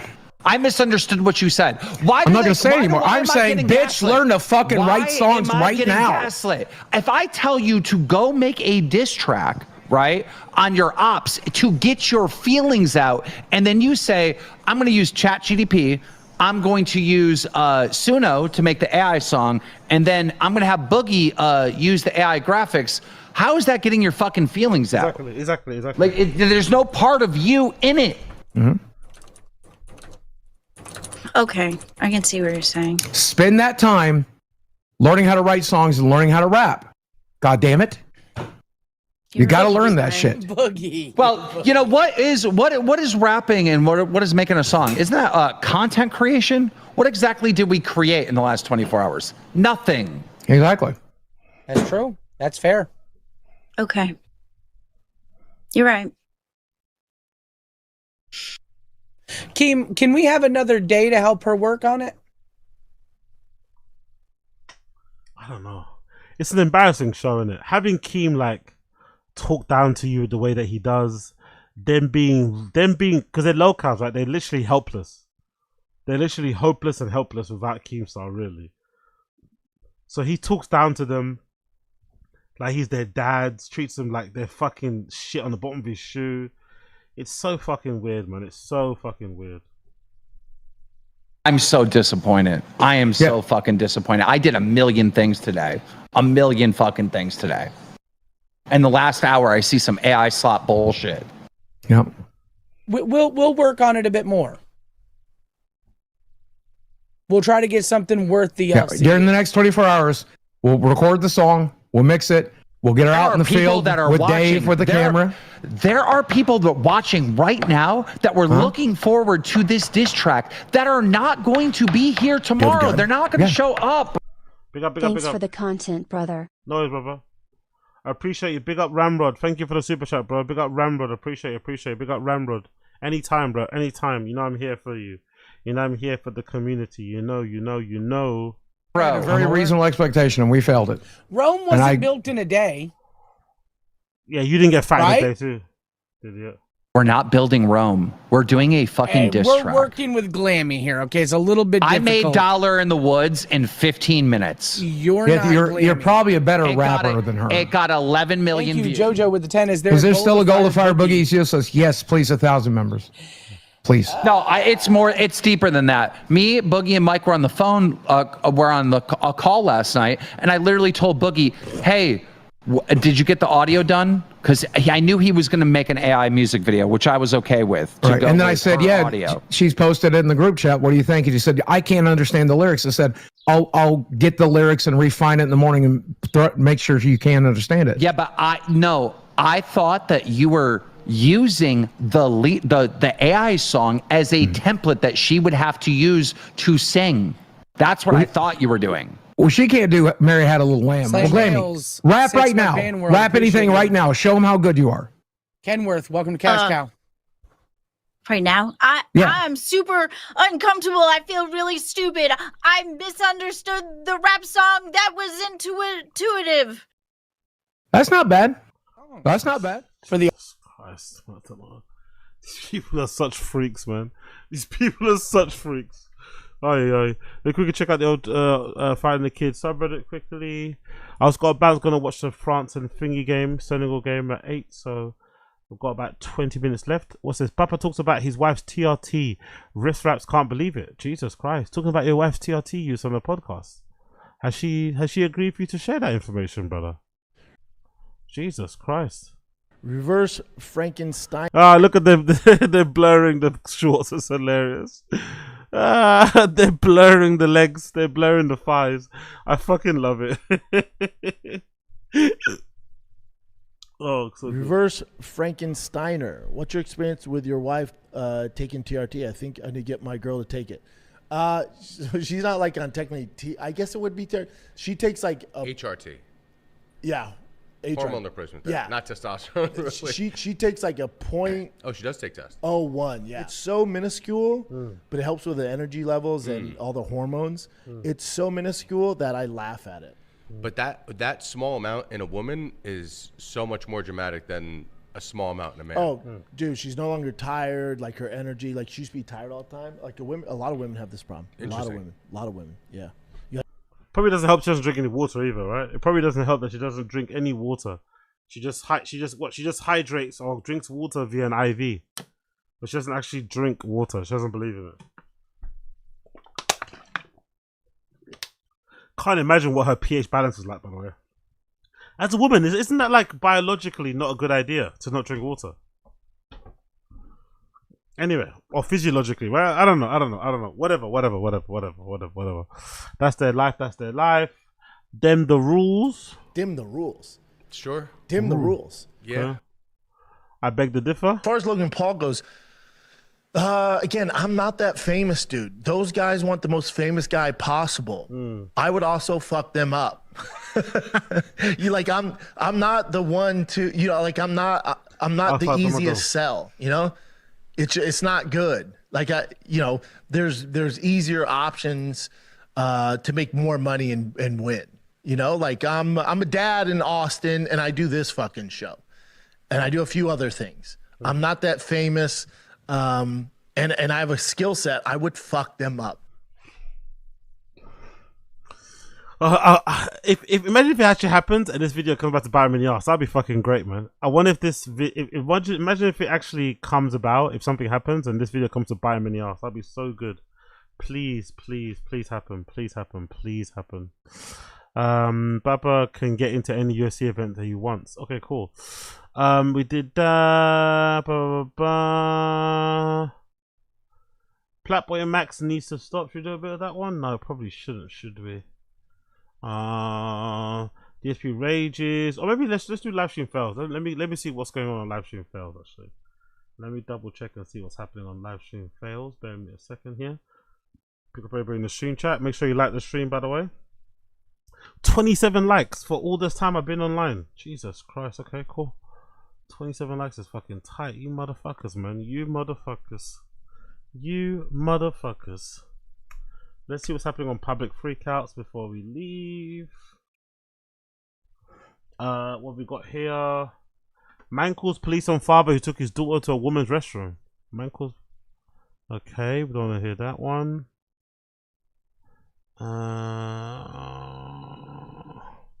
Let's check this out. Pick up everybody in the stream chat. Interim presence yet. Okay, cool. Let me just check out Kick then. Maybe something on here I can check out. What's happening here? Shots in a drink. We did one shot in a drink thinking, oh, badness, I'm drinking. Huh? What's happening here? Anything?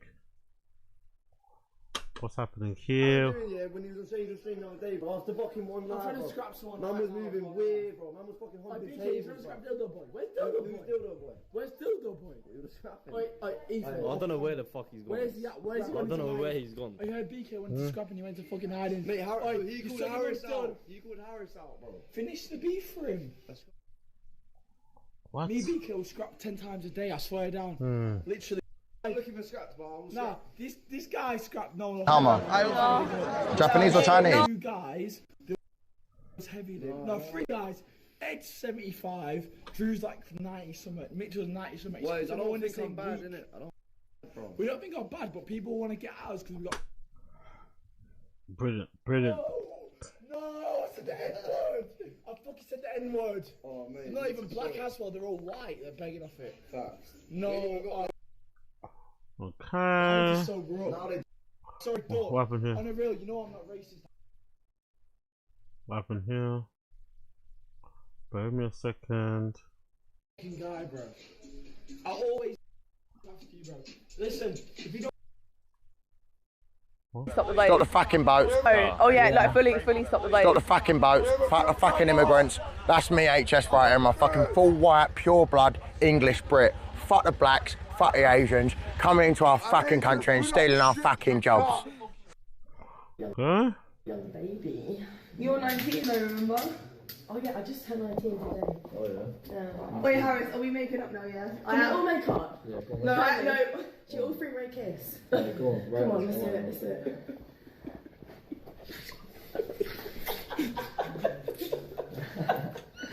Alright. Wait, Harris, are we actually cool now though, yeah? Lovely, lovely, lovely, lovely, jubbly.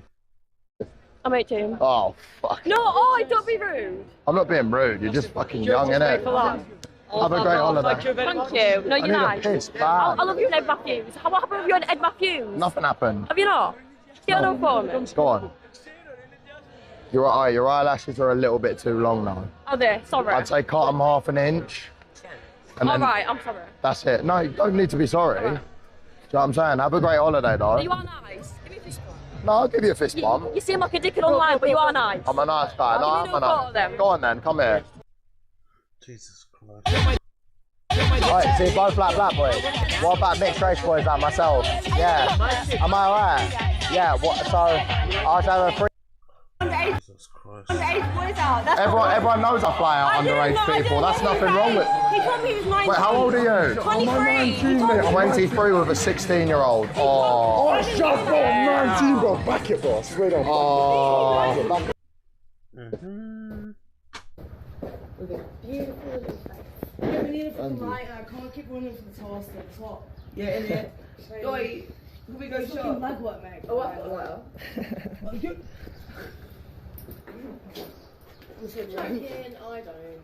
Alright, give me the seat now. I'm going home. No, you're not, bro. You're going home. I'm not going home, but I'm going home. Get in there. Get out of the room. Tell me to get out of the room then. You're on a down low, I'm not a dickhead. Get out of the room. He works for Harry. Get out of the room then, you're not a dickhead. No, mate, don't make calm down on me like this. No, are you okay? I'm trying to check on you, like. Well, get him out of the room, I know what he's doing. Get him out of the room then. What is he doing? Mate, get out of the room, I know what you're doing, Rob, leave.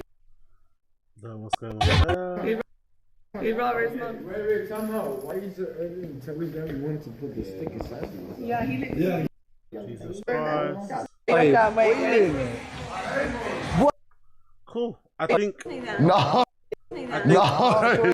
I think I'll stop with those clips just in case something pops up on one of those clips that's gonna break TOS. I think one of those clips might break TOS, so I'm gonna stop browsing those clips in case one of those clips ends up breaking TOS. You get me? Don't want to break TOS. Don't want to break TOS. But yeah, people, I'm a bounce. Need to fucking watch Senegal versus France. Big up everybody tuning in. Smash like, hit subscribe. And I might see you guys later tonight. If not, then I'll see you guys again tomorrow because there's a whole bunch of great football stuff happening. So enjoy. Good day of football, man. Good day of football. Good day of football ahead, yeah? Big up, everybody. Appreciate you all. Smash like, hit subscribe. Thank you for chilling. Thank you for chilling. Thank you for chilling. Bye.